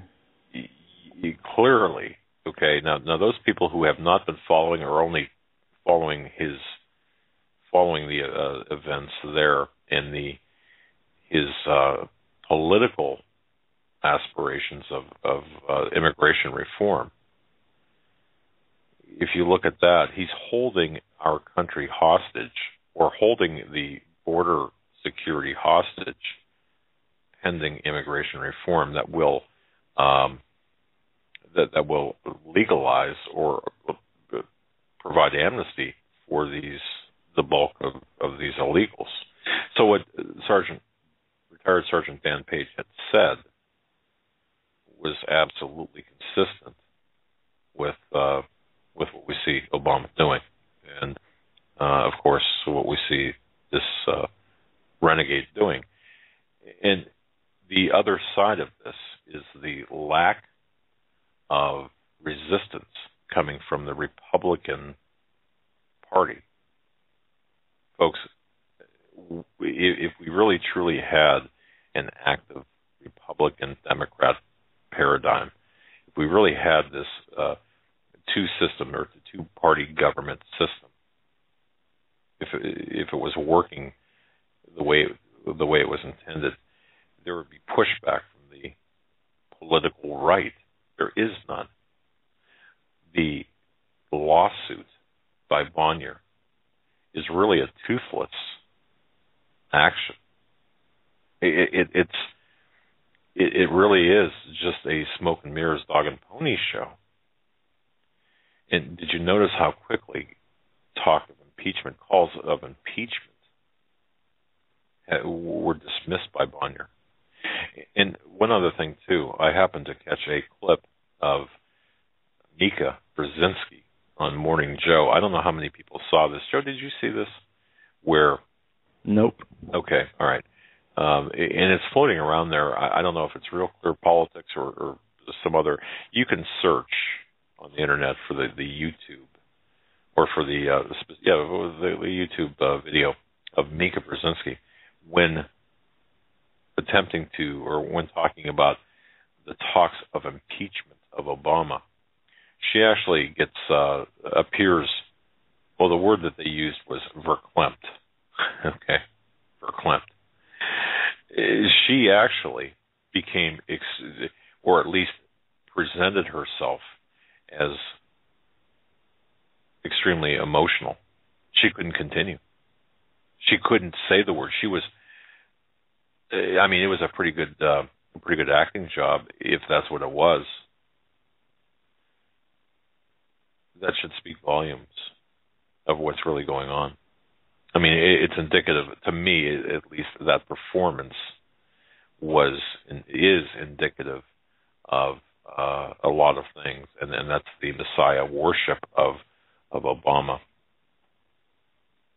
And the immediate, the backlash for any type of impeachment proceedings were met with the claims or assertions of racism and bigotry. So all of this combined, we're seeing what has been playing out now, and this is only going to accelerate unless or until we stop it. And how do we stop it? Well, that's the $64 million question, not $1,000, but $1 million question. I know what their answer to stop it is. Right. And that is to get rid of those pesky Christians, those ones, or anybody who refuses to unite and hold hands and sing Kumbaya and join a new world order. Right. And that's going to be their what they do. Here's another piece of news. As we're getting up against the top of the hour, we want to hear from you today as well. Taking your calls, I guess we'll start in the next hour.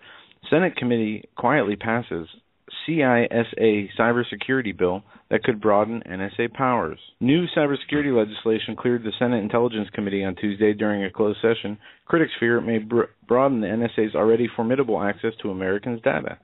Written by Senate Intelligence Chair Dianne Feinstein, gun-grabbing Wicked Witch of the West, CISA, or Cybersecurity Information Sharing Act, is widely seen as a redux of last year's CISPA bill, which was widely protested by online piracy watchdogs and ultimately defeated in Congress.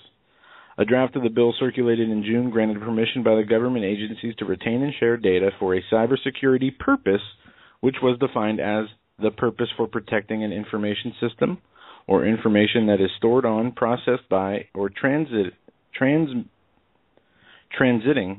unless they meant transmitting, an information system from a cybersecurity threat or security vulnerability. Basically meaning to say they need the information for purposes of protecting their information gathering purposes. You know, I happen to see something that I think it's pretty relevant here to what you're saying. Right now, every American is under surveillance by the NSA. Okay, that I choose not to be. Well, yeah. I walk around with my invisibility cloak. Or whatever. But I happen to see an interview on, and this is something I do not watch. I do not care for the Amy Goodman from Democracy Now! But she had an interview, or she conducted an interview with Julian Assange from WikiLeaks. She traveled to the where is he being held at hold up at? I think it's the Brazilian embassy in London, one of the embassies in London. So she traveled there to interview him, and he had stated that, look, it costs 20 cents per person per day right now to have everyone under surveillance by the NSA.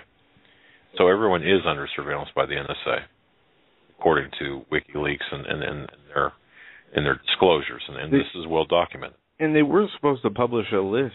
I thought Snowden had a list of actual people. I don't know how many, if it was media personnel or anti-government associates or affiliates. They were going to publish a list of people who've been targeted specifically by name. And that never came out.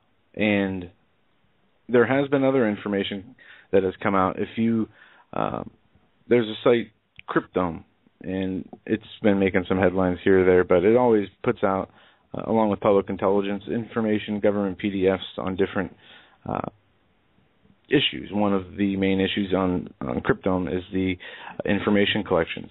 Well, there have been Department of Defense information collection manuals put out. There have been different documents from the NSA, cybersecurity, NSA.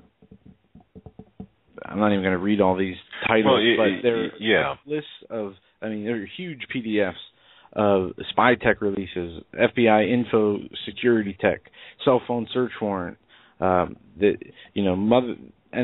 motherboard, and there's things you'd be surprised that. I don't know how people get this stuff out here. One story me and my dad came across on here was an old Rothschild holiday photo release from like the 70s. And you remember how disgusting it was? They had baby dolls on the tables. They were dressed up as goats, and there's yes. But some people, I don't know if they're hackers, whoever, get this information out here.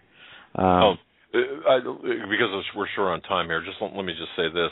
When I mentioned the 20 cents and Julian Assange, and I know where you're headed with that, and that's quite a lengthy discussion, but one thing Julian Assange did say is one way we can fight this NSA surveillance apparatus effectively, if it costs 20 cents per person for surveillance, let's not make it easy for them. Let's do things that would create or compel them to, if they really wanted to maintain that level of surveillance, then we can do things that will certainly not make it easy for them and cause them to spend more money per person.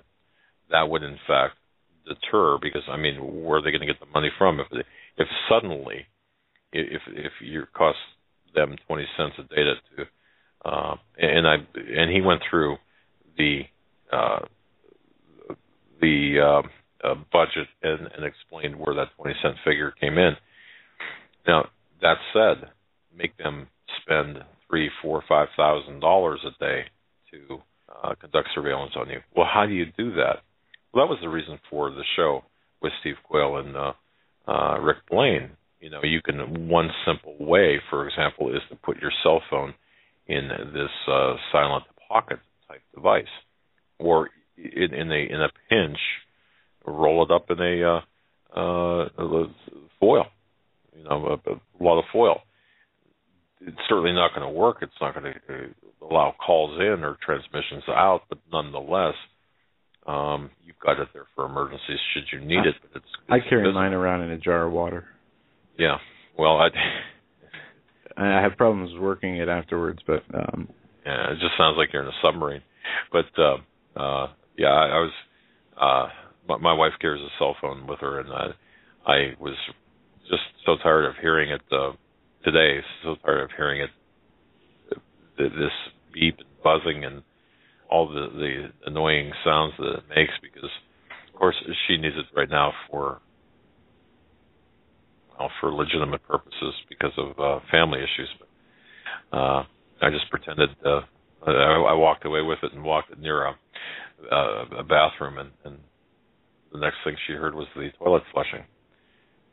And it was, she laughed, but I handed it back to her. Of course, I didn't do that, but the fact is, you get to the point where that's what you want to do.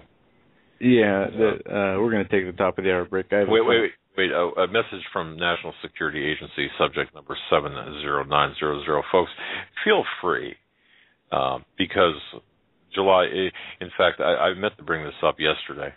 It was exactly 1 year ago yesterday that I published an article called A Message from National Security Agency, subject 70900. That's my number at the NSA. That's my case file number. And if you recall, I had an incident happen where the phone call, when I was on the phone with a journalist, a very well-known person. A covered, or what are they called? A covered journalist, or a real journalist, or a basement blogger?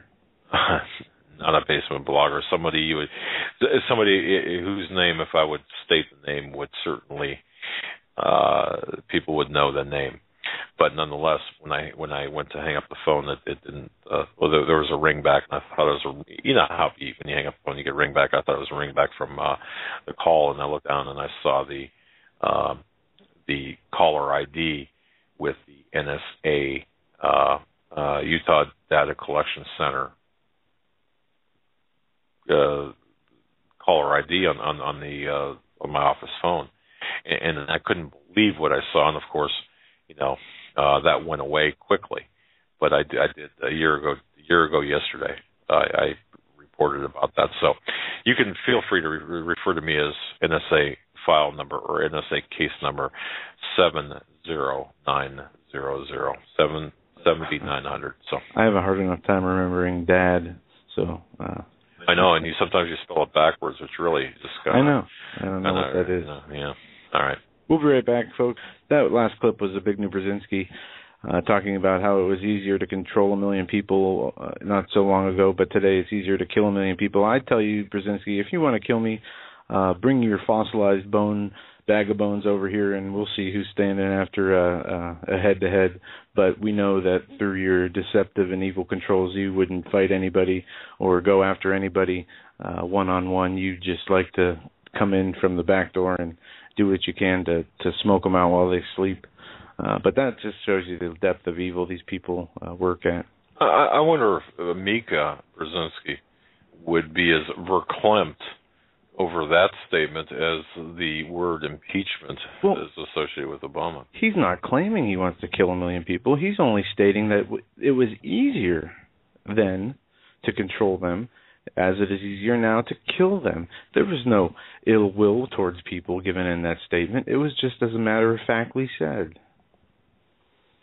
So that doesn't make him then a domestic terrorist, does it? I say that because I've watched a number of videos of people defending both sides of that argument, like they do the Bill Gates speech where he puts up 4 numbers, carbon dioxide, population, and he says one of these numbers has to go to 0. And, it's basically a eugenics speech, but people defend it. Well, he never said he wanted to kill everybody. It's the same mindset. They'll never come out, and until the very end, they'll never come out and say, we are going to kill you.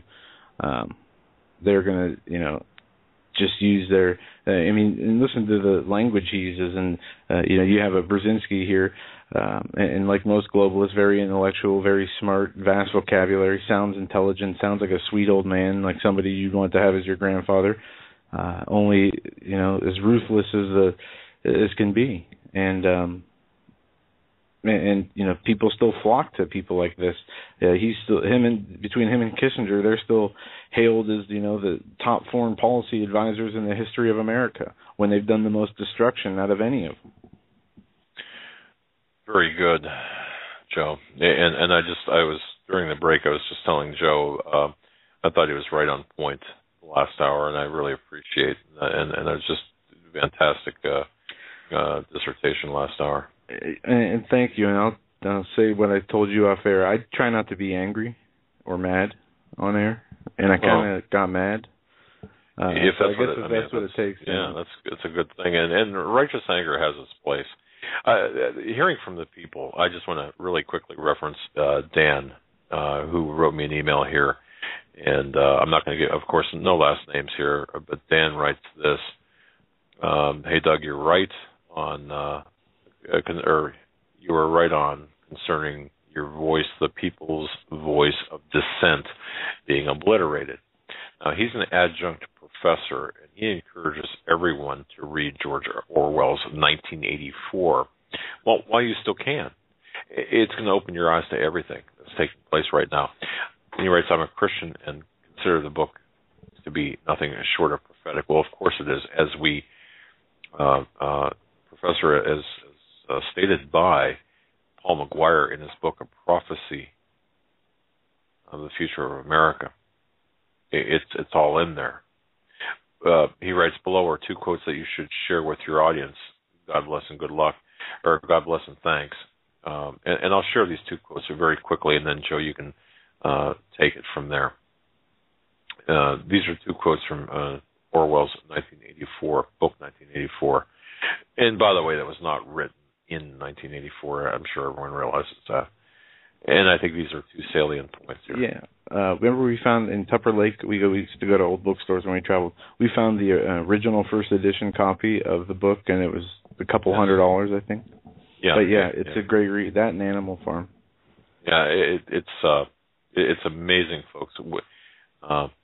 Books are amazing resources. It's one thing to research on the internet. It's another thing to actually grab a hold of the older books that were written 50, 60 years ago, and what you find. For less than $1, I bought an original Ernest Hemingway book yesterday. Well, first printing. Let's clarify. Yeah, first edition, regular. And that was one of 3 books. There was another one from the 1950s. It was a story on a Nazi family.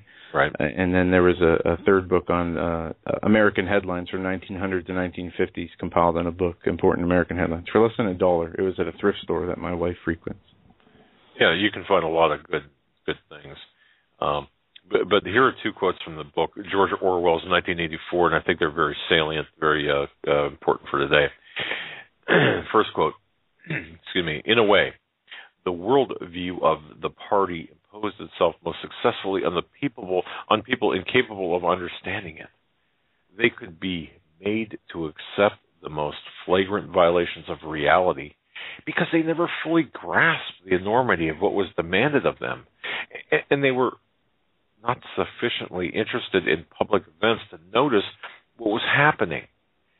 By lack of understanding, they remained sane.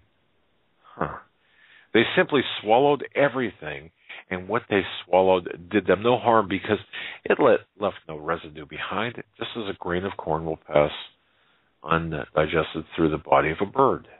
Now, second quote. Now I will tell you the answer to my question. It is this. The party seeks power entirely for its own sake.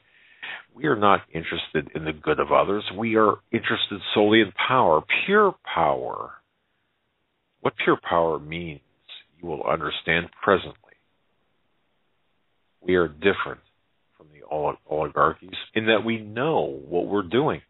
All the others, even those who resembled ourselves, were cowards and hypocrites. The German Nazis and the Russian communists came very close to us in their methods, but they never had the courage to recognize their own motives. They pretended, perhaps even they believed, that they had seized power unwillingly and for a limited time, and that just around the corner there lay a paradise where human beings would be free and equal. Well, we're not like that. We know that no one ever seizes power with the intention of relinquishing it. Power is not a means, it is an end. One does not establish a dictatorship in order to safeguard a revolution. One makes the revolution in order to establish the dictatorship. Persecution is persecution. The object of torture is torture. The object of power is power. Now you begin to understand me. Very interesting. Very, very on point. Let's go to the phone lines. We only have a few callers in queue, so if you guys want to jump in there, 661-244-9839. We're going to get to the phone calls now. We're going to start with area code 407. You're up first. You got the floor. Hello? 407. Yeah, hi. I'm calling. I've never ever talked to you guys, but I'm curious with the whole ISIS thing. Is there anyone that is attempting to form a Christian army to stand up to these folks? I've heard of, little Christian militias and whatnot up in the north, but is anyone from here organizing anything? And if they are, how do we get a hold of them? Wow. I don't believe that. That's an interesting question, by the way, caller, because obviously if you visit these terrorist type of forums and sites, there's always this recruitment for jihadists to go to the areas of fighting and to join their army. But on the other side of this, the Christian element, no, I don't believe there is. Well, it's time Christendom. And I'm not calling for, I know where the Pope, you had on the guy yesterday, or a few days ago, the Vatican assassins. I'm not saying all of Christendom is going to unite under one banner, because the implications of that are actually probably contrary, and who knows if that's actually one of the desired results. But all that aside, our brothers and sisters, as we know, are taking it, and perhaps, I don't know, I think the time is coming that we may need to raise up the sword again and follow the cross. And although nonviolent is definitely perhaps our way, Jesus did say turn the other cheek, but Jesus also had righteous anger, and Jesus did curse a fig tree. So I don't think violence is necessarily out of the realm of possibilities, especially on a defense of certain aspects. Right, exactly. And caller, I'd like to say there's something I recently, yesterday and today, I've been reading about is those verses, turn the other cheek and talking about self-defense. And I'm not, this is my opinion, I believe when Jesus was speaking of turning the other cheek, he was, I would like to believe it was not talking if somebody's coming to kill you, if somebody's coming to kill your wife, to turn the other cheek. I think it was more of a, if you're standing there and somebody comes up and gives you a smack, literally, or a punch, that, if it's non-life threatening. And this is my opinion. This is what I'm looking into. Self-defense of your family. We're told that any person who tries to save their own life will lose it. Surely, anybody who loses their life for another will gain it. So we know that laying down your life to save others is a biblical thing to do. But on the other hand, Romans 13, Chuck and Tim Baldwin have a wonderful book about that. The fact is that we have a duty and a responsibility to safeguard not only ourselves but our family and the people within our purview. So yes, having said that, caller, I think that the problem is much deeper than that, because you're fighting. ISIS is a creation of our Western intelligence, as well as being funded and armed by So we've got to look at the bigger picture here. We do, and we don't want to get involved in their games. It's unfortunate that we are pawns, perhaps. And how do we upgrade and no longer become pawns, but we become rooks? And that's the key. And I think things, especially what you guys are doing, is definitely leveling up, if you will. Question: I'm over in Pittsburgh. Are you guys anywhere near there? Or about 100 miles north. 120 miles north. Erie, Pennsylvania. Yep, that's our home base. Oh, you guys are in Erie? Oh, okay. Yeah. All right, I might have to swing up there sometime and meet up with you guys. I'm okay, no problem. I'll shoot you guys an email and look for my email. I'll talk to you guys some other time. Your first name? Thank you very much. Your Chris. first name? Chris? All right, Chris. Thank you. Yeah, yes, we'll look for an email from you. All right. Very good caller. Thank you so much. Chris. Very good. Very. But it's okay. We're going to go to 719 Stan's area code. 719. You're live on the Hagmann Hagmann report. Hi, Doug. Hi, Joe. How are you doing? Very well. I'm calling in. Good. Is this Mary? Donna. No, it's Donna. Donna, I'm sorry. You've forgotten me already, Joe? No. No, their voices are all sounding the same. I apologize. Oh, you've been doing this too long. I wanted to call and thank you for that guest, the Vatican assassin. I forgot his name. However, I do want to say I was doing research in that area, and he confirmed a lot of the stuff I'd been researching. And I'm not saying, again, it's not about the Catholics. I think the Catholic people are good people. However, I do think that they, like any group, it becomes, the center group, the leadership, I guess is how you say it, leaves a lot to be desired. And they do write it in their own words. It's not like it's hidden. If you really want to look for what they write, you can find it. And it's them saying it. So he just confirmed a lot of the research I had been doing on that area. So I just wanted to thank you for that. He kind of tied a lot of loose ends up.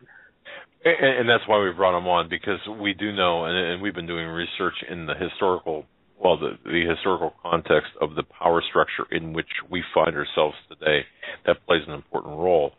It doesn't mean that we agree with everything that he has to say or stands for, but we asked him to come on for a specific purpose, that very narrow purpose, and he fulfilled that very nicely. So I'm glad you got. I'm glad you got. I got a lot of.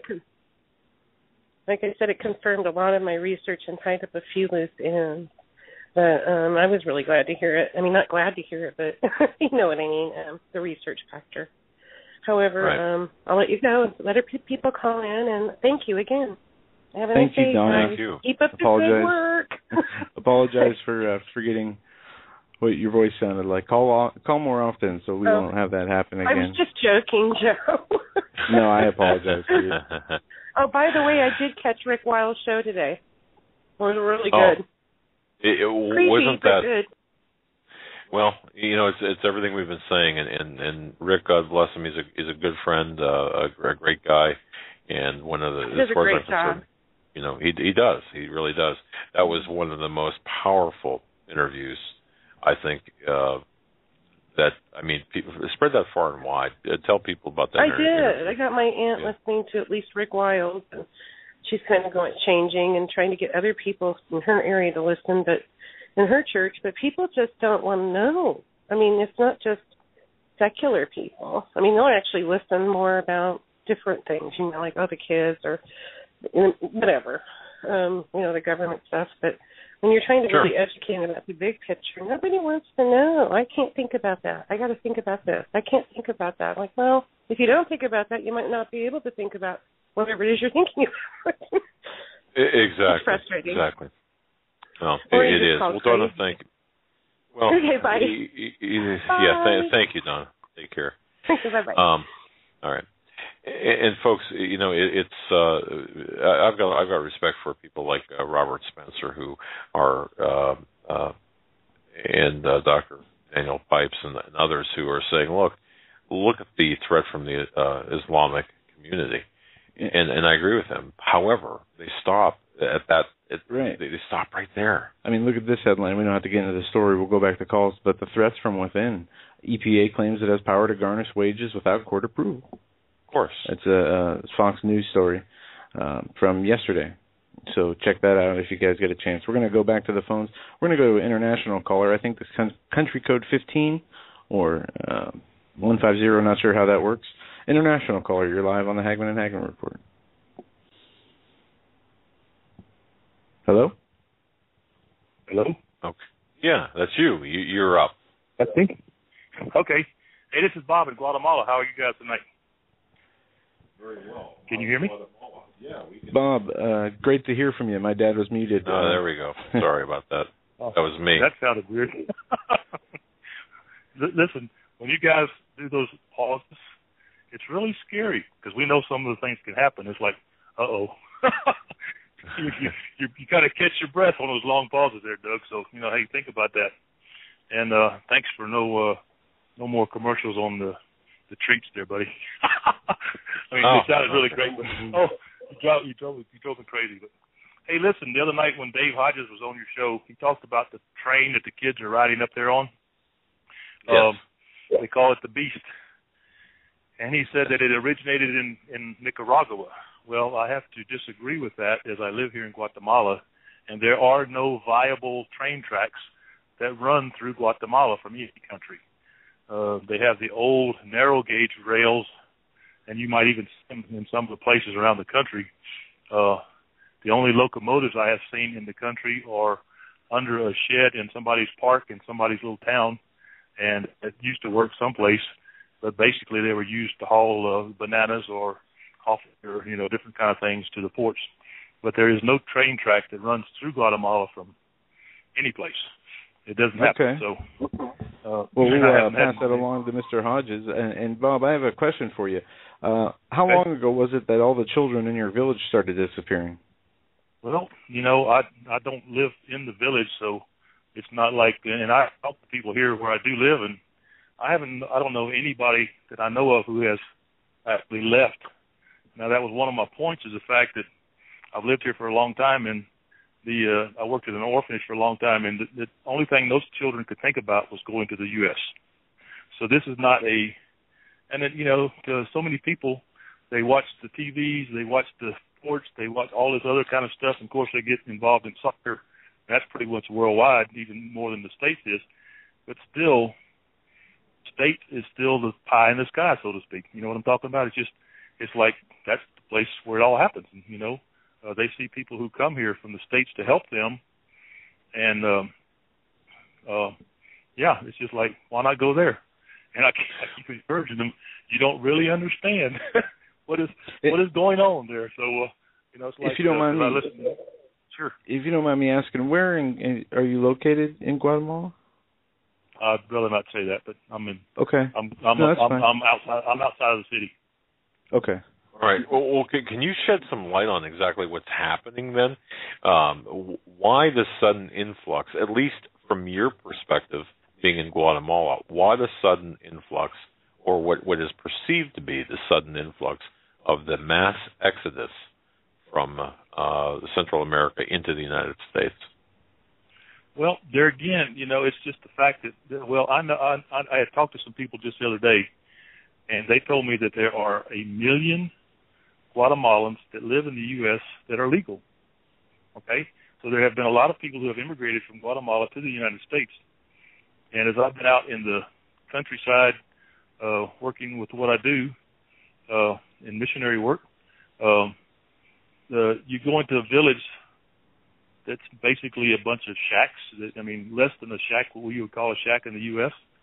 And when you go there, it's like all of a sudden here's a beautiful concrete block house, nice roof, a TV antenna, and a generator, because most of the time these villages don't even have power, And so it's like, who lives there?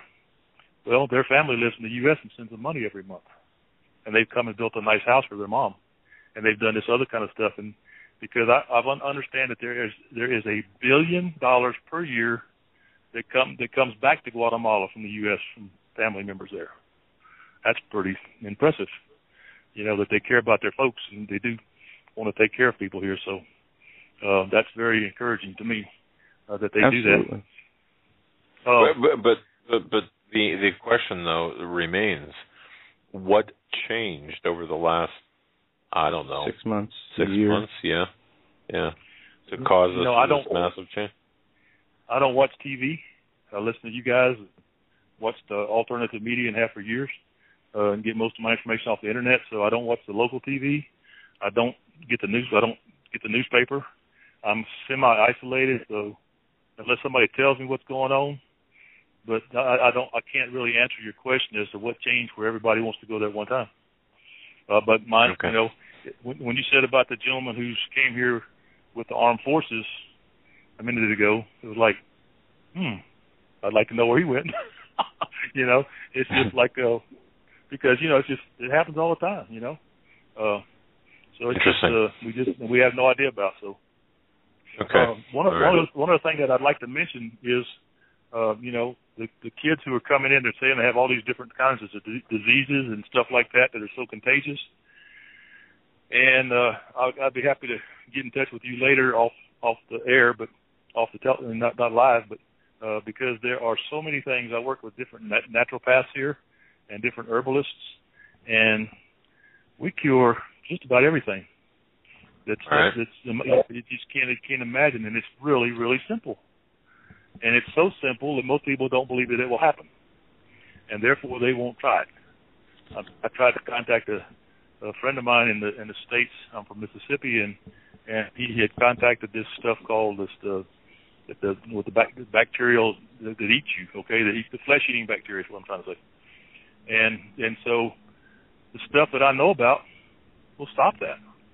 Well, the last I heard, they cut off his arm to the elbow, cut off his arm to the shoulder, and I don't know if he's still alive or not, but I knew the gentleman from a long time ago, from high school days. But anyway, nobody wants to talk about it. It's like, I'm just trying to help people for $26. Wouldn't it be easy to do that and have 2 surgeries and, no telling what that hospital bill was, even if they had insurance, So the miracles of modern medicine, huh? Yeah. Well, send us an email, Bob, of how we can. I do have your number here. Whatever showed up, whatever you called from, the number that you called from. But I'll wait to hear from you via email, and we'll send you our numbers, and we'll get in touch off air and discuss what it is that you want to discuss off air. Sounds great. I appreciate it, and Doug. We really appreciate everything y'all do. I mean, my only problem is my internet connection is so feeble, so to speak. It's like I'm listening to you on Skype most of the time because my internet connection isn't strong enough to pick you up off the internet. And it goes and makes all the funny noises, and it's a real hoot sometimes when y'all talk. But it's not my connection. But God bless you guys, and may He keep you safe and protect you. The other night when y'all didn't get on, it was like, oh my gosh, And I finally saw the other chat on the other station that y'all use, the video thing. The Christian broadcast, is that what it is? Yes. Okay. I finally saw on that you guys had sent a chat that y'all were okay with, but just knocked off the air. It's like, well, at least they're okay. I'm thinking, God, did they swat them and are they alive and well or whatever, you know. So no, you'd hear me yelling and screaming. Even down here, okay. Sounds good. Well, God bless you guys. We thank you so very much for everything you do for us. Thanks, Bob. God bless you too, Bob. Take care. Stay safe out there. Take care. Bye-bye. Truly an international broadcast, and we want to thank our international listeners from the Philippines, from Taiwan, from mainland China, from Italy, and elsewhere. God bless you all. One thing, folks, in case you missed it, Tosh Plumlee, the CIA contractor pilot for the CIA, was interviewed by John B. Wells, Caravan to Midnight, and the first half of the interview is available without necessarily subscribing to Caravan to Midnight. If you can find it on their YouTube channel. But it's important to note, and thanks, Gene, for sending this information. Tosh has a lot to say about what's going on at the southern border. Of course, it's a result of what's happened back in the 50s, 60s, 70s, and so on. It's the culmination of a larger plan, and that's to destabilize the region and to create the necessity of having this influx of people coming up from the Central American area.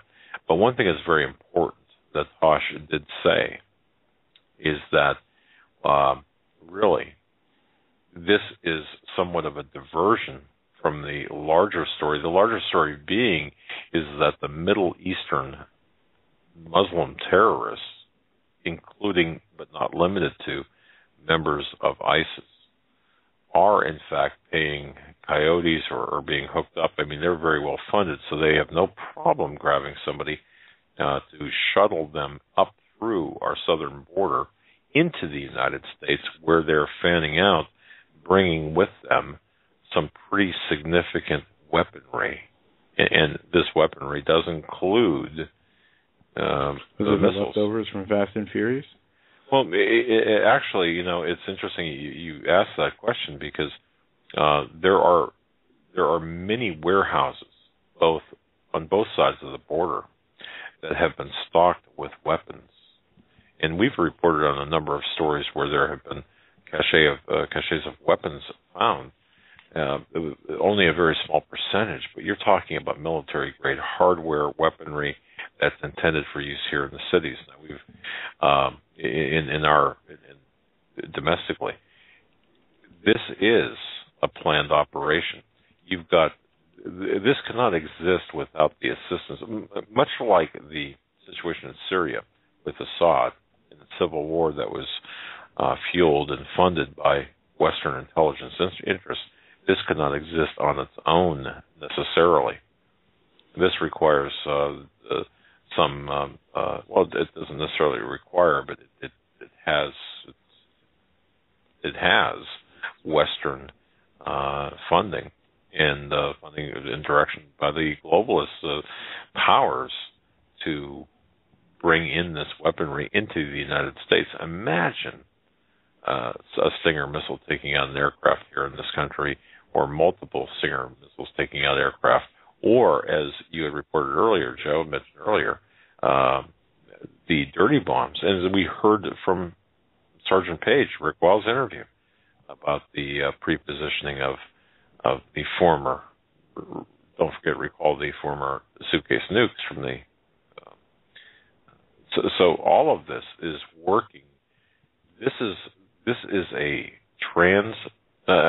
this goes well beyond political party. This is the globalist agenda, and of course, this is the way to create this northern or this North American Union, as well as it is to destroy certain elements of our country. And I just want to give a special shout out to our listener. I'll say Dee, listening from Zimbabwe, Africa, 4:36 in the morning there. Fascinating. Going to the phones, we're going to go to area code 702. 702, you're live on the Hagmann and Hagmann Report. 702. We can hear you.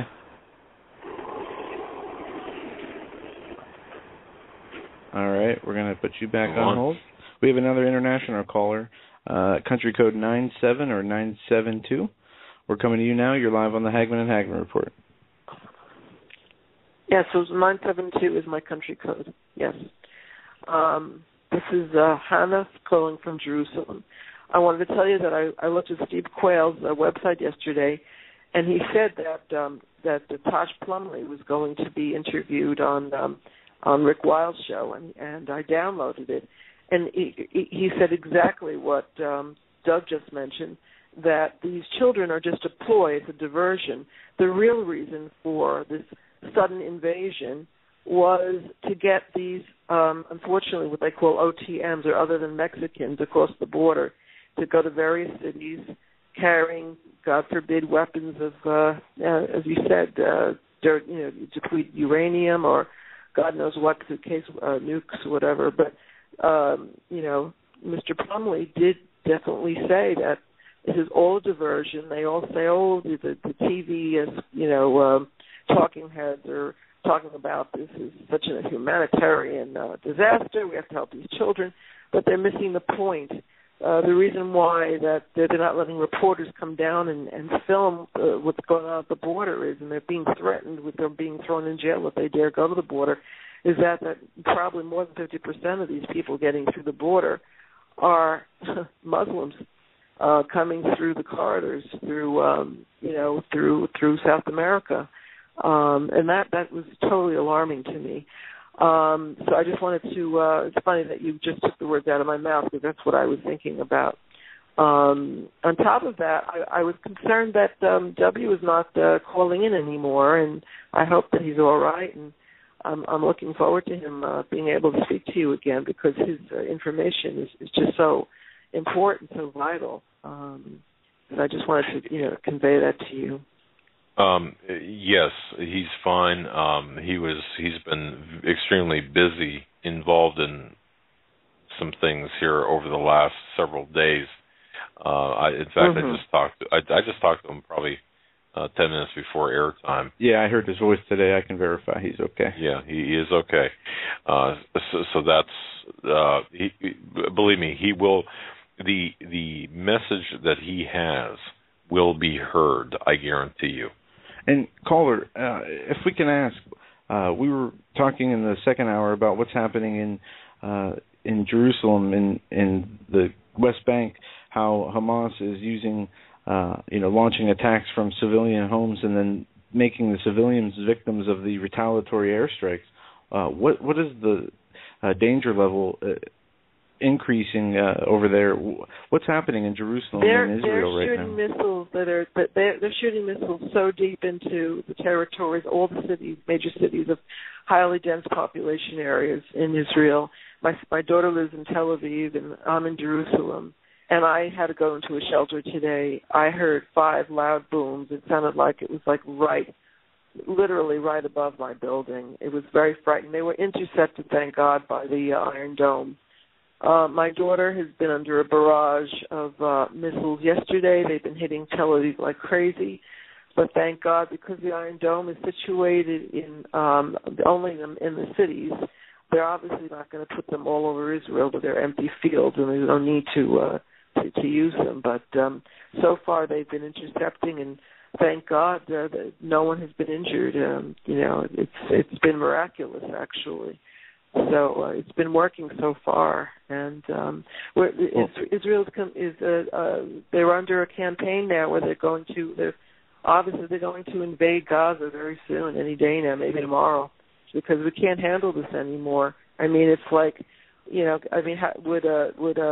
L.A. tolerate being bombarded with 200 missiles in one day?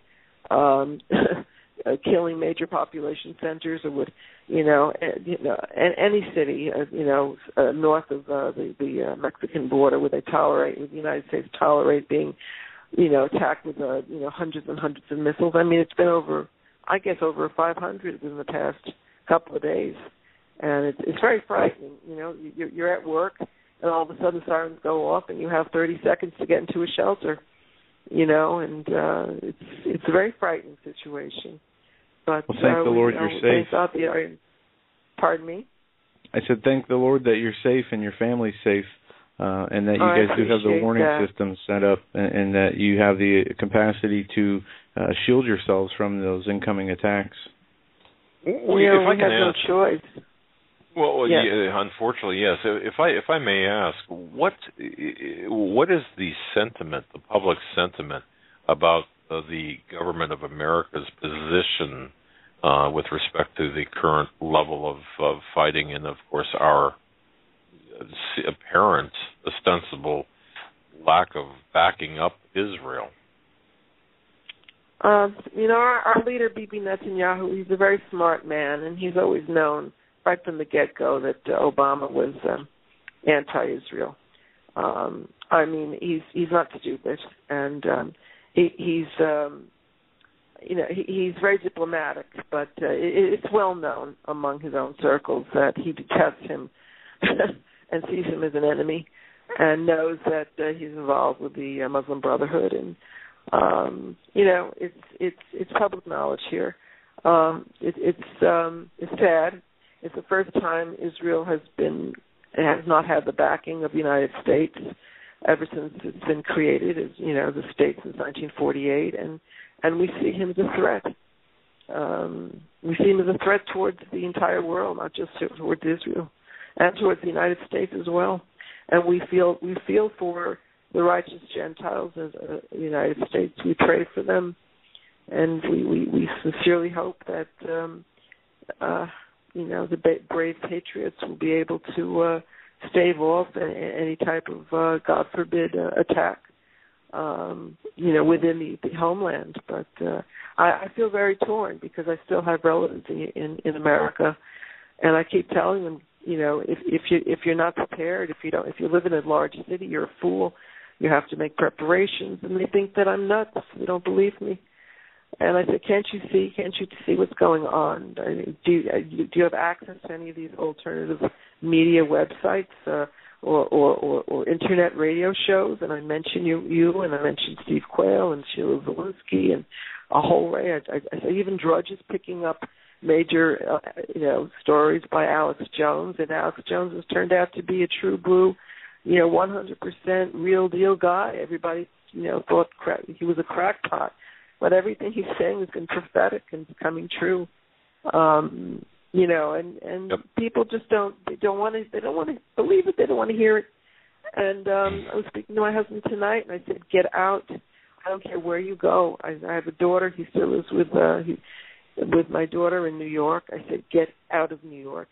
Go to a small town. Go to Costa Rica. Go to South America. Go anywhere. Just get out." I said, "You're not safe. You don't." Before I left a year ago, I bought maybe, I don't know, about 50 gallons of bottled water. They thought I was crazy, I bought, storage of, freeze-dried food, and they thought I was crazy. And I told him, he has to be prepared, blah, blah, blah, blah. And, he goes, "I don't want to hear about this. You're scaring me. I don't want to hear about it." And I'm one of those women that you talk about who've been battling their husbands, trying to get them on board. And I think now he's finally starting to see the light, But well, God bless you, my dear. Can I, if you don't mind me asking, can I ask your first name?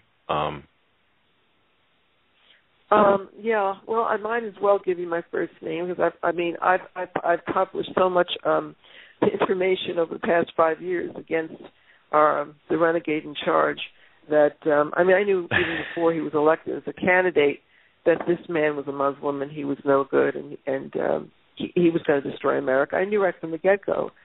So they must have a file on me about 20 miles long at the NSA. My name's Anita. Okay, Anita. My first okay. Anita. Yeah. Yeah. Okay.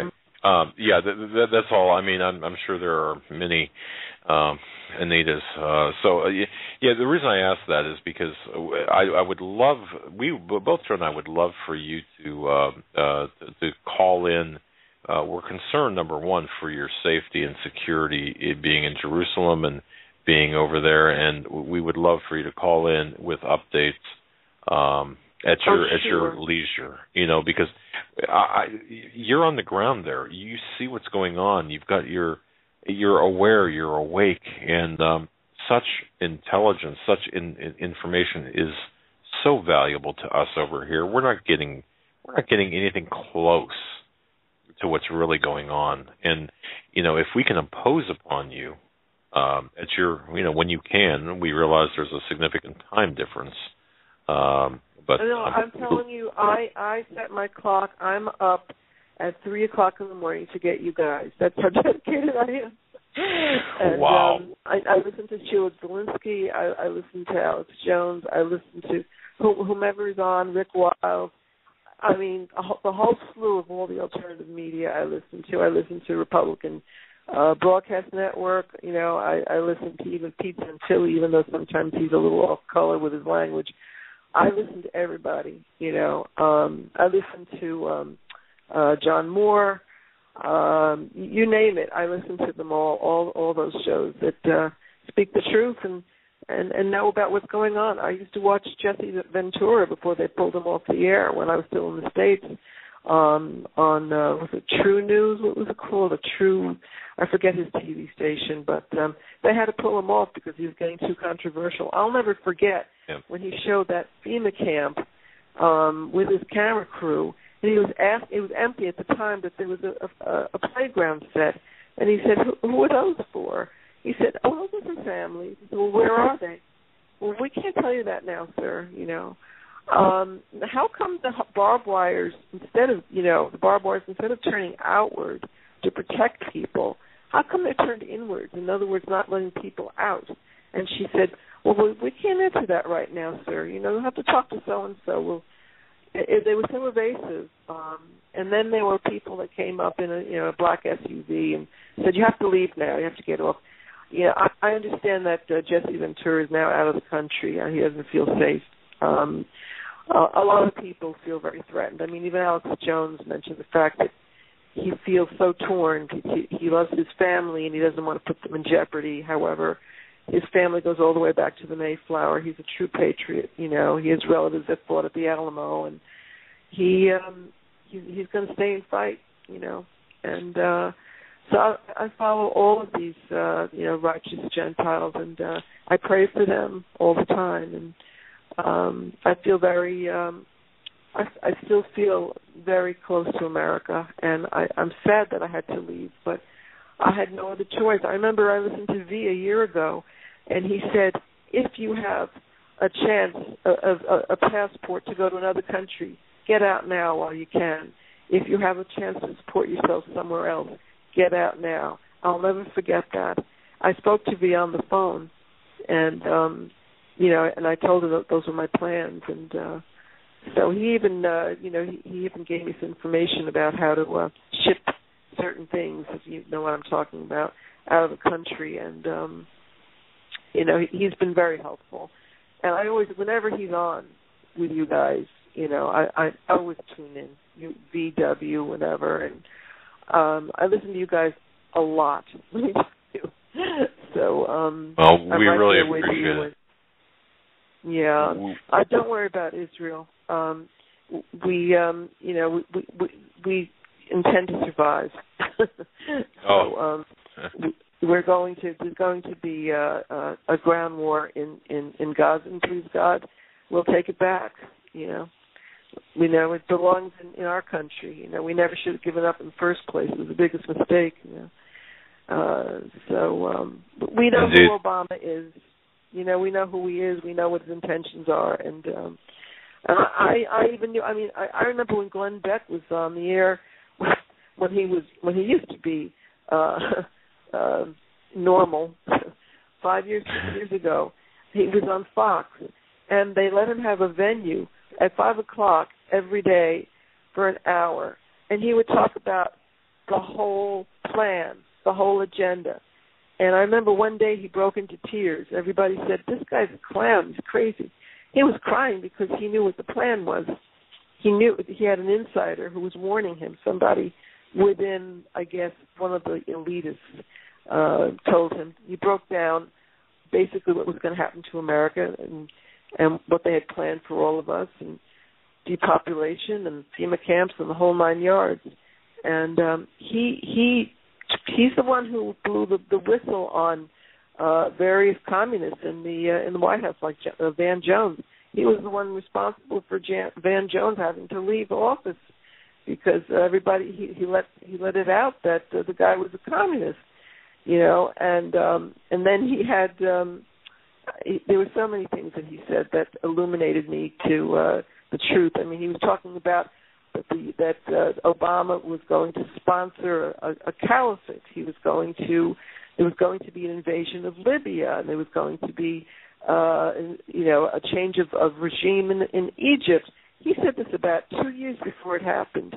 And when I started to see that everything he said came true, I said, my God, this was like 5.5 years ago when he was on Fox, and he used to talk against Soros until finally they threw him off the air. He couldn't go on the air anymore because Roger Ailes was getting in trouble. He was the manager of the station. But and then of course now poor Glenn Beck, he's had to sort of shut himself up and pretend that he's going along with the program, trying to defile or trying to criticize Alex Jones, and all of a sudden he's changing his tune and saying, oh boy, they got to him, they threatened his family, whatever, and now he can't be truthful anymore, and he's trying to protect himself. But it's sad to see that. But he's one of the first ones who actually woke me up. And I don't listen to him anymore because he's changed his tone. He's all of a sudden he's part of the mainstream almost.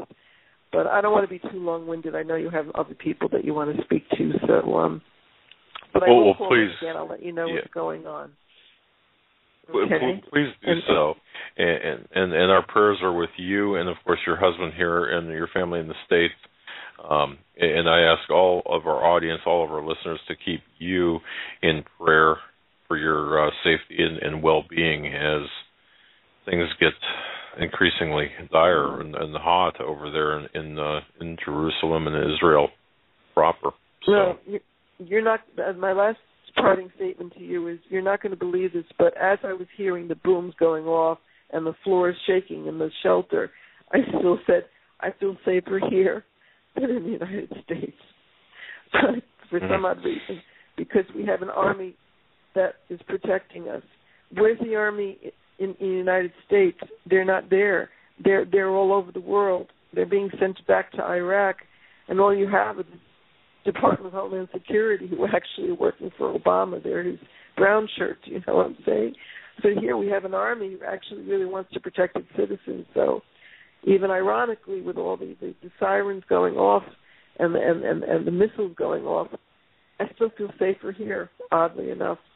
I just hope that a lot of more Americans are going to wake up and more. I'm getting encouraged to hear that more and more policemen are resigning because they don't want to take this oath to be sworn into Obama's new edict to shoot at Americans, and more military are resigning, and more former DHS people are resigning, et cetera, and that's a good message, and I hope that happens every day, that thousands more are going to resign and combat what Obama plans to do.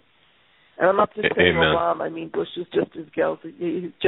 Bush and even Clinton, they were all in on it. So, but anyway, thank you so much, and I'll keep listening to you guys. I think you're marvelous. You're just very, very righteous men, and you're just very blessed. And I appreciate your messages, and just keep going on with what you're doing. I appreciate it so much.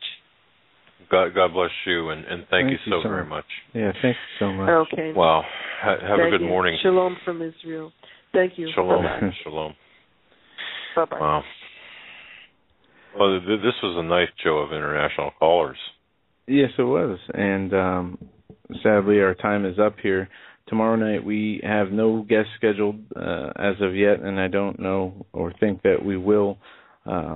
as we decided really to just get into the news, get into the calls. We have a good lineup going for next week that is not even public to my father's knowledge. Or public. I've got something for you as well that I. Oh yeah, you did tell me. There's something you got planned next week, but it's a cloak and dagger situation here in the Hagmann and Hagmann studio. Yeah, and we'll be back tomorrow at 8 p.m. I will not be here on Saturday evening, and I don't know what you and Sheila have planned. I'll be manning the studio microphone with Sheila Zielinski, the Weekend Warrior, on Saturday, or Weekend Vigilante on Saturday. So the next 2 days, 8 to 11 p.m. Tomorrow, me and my dad. Saturday, my dad and Sheila, and whatever. I know that she was working on some guests. I think you'll be pleasantly surprised. I agree. With that, God bless. Stay safe. To all of you, no matter where you are in the world, we love you and thank you so much for being a part of our listening audience. We feel very blessed and are very happy that we have you guys out there. So with that, we're going to sign off and stay safe until tomorrow. Good night.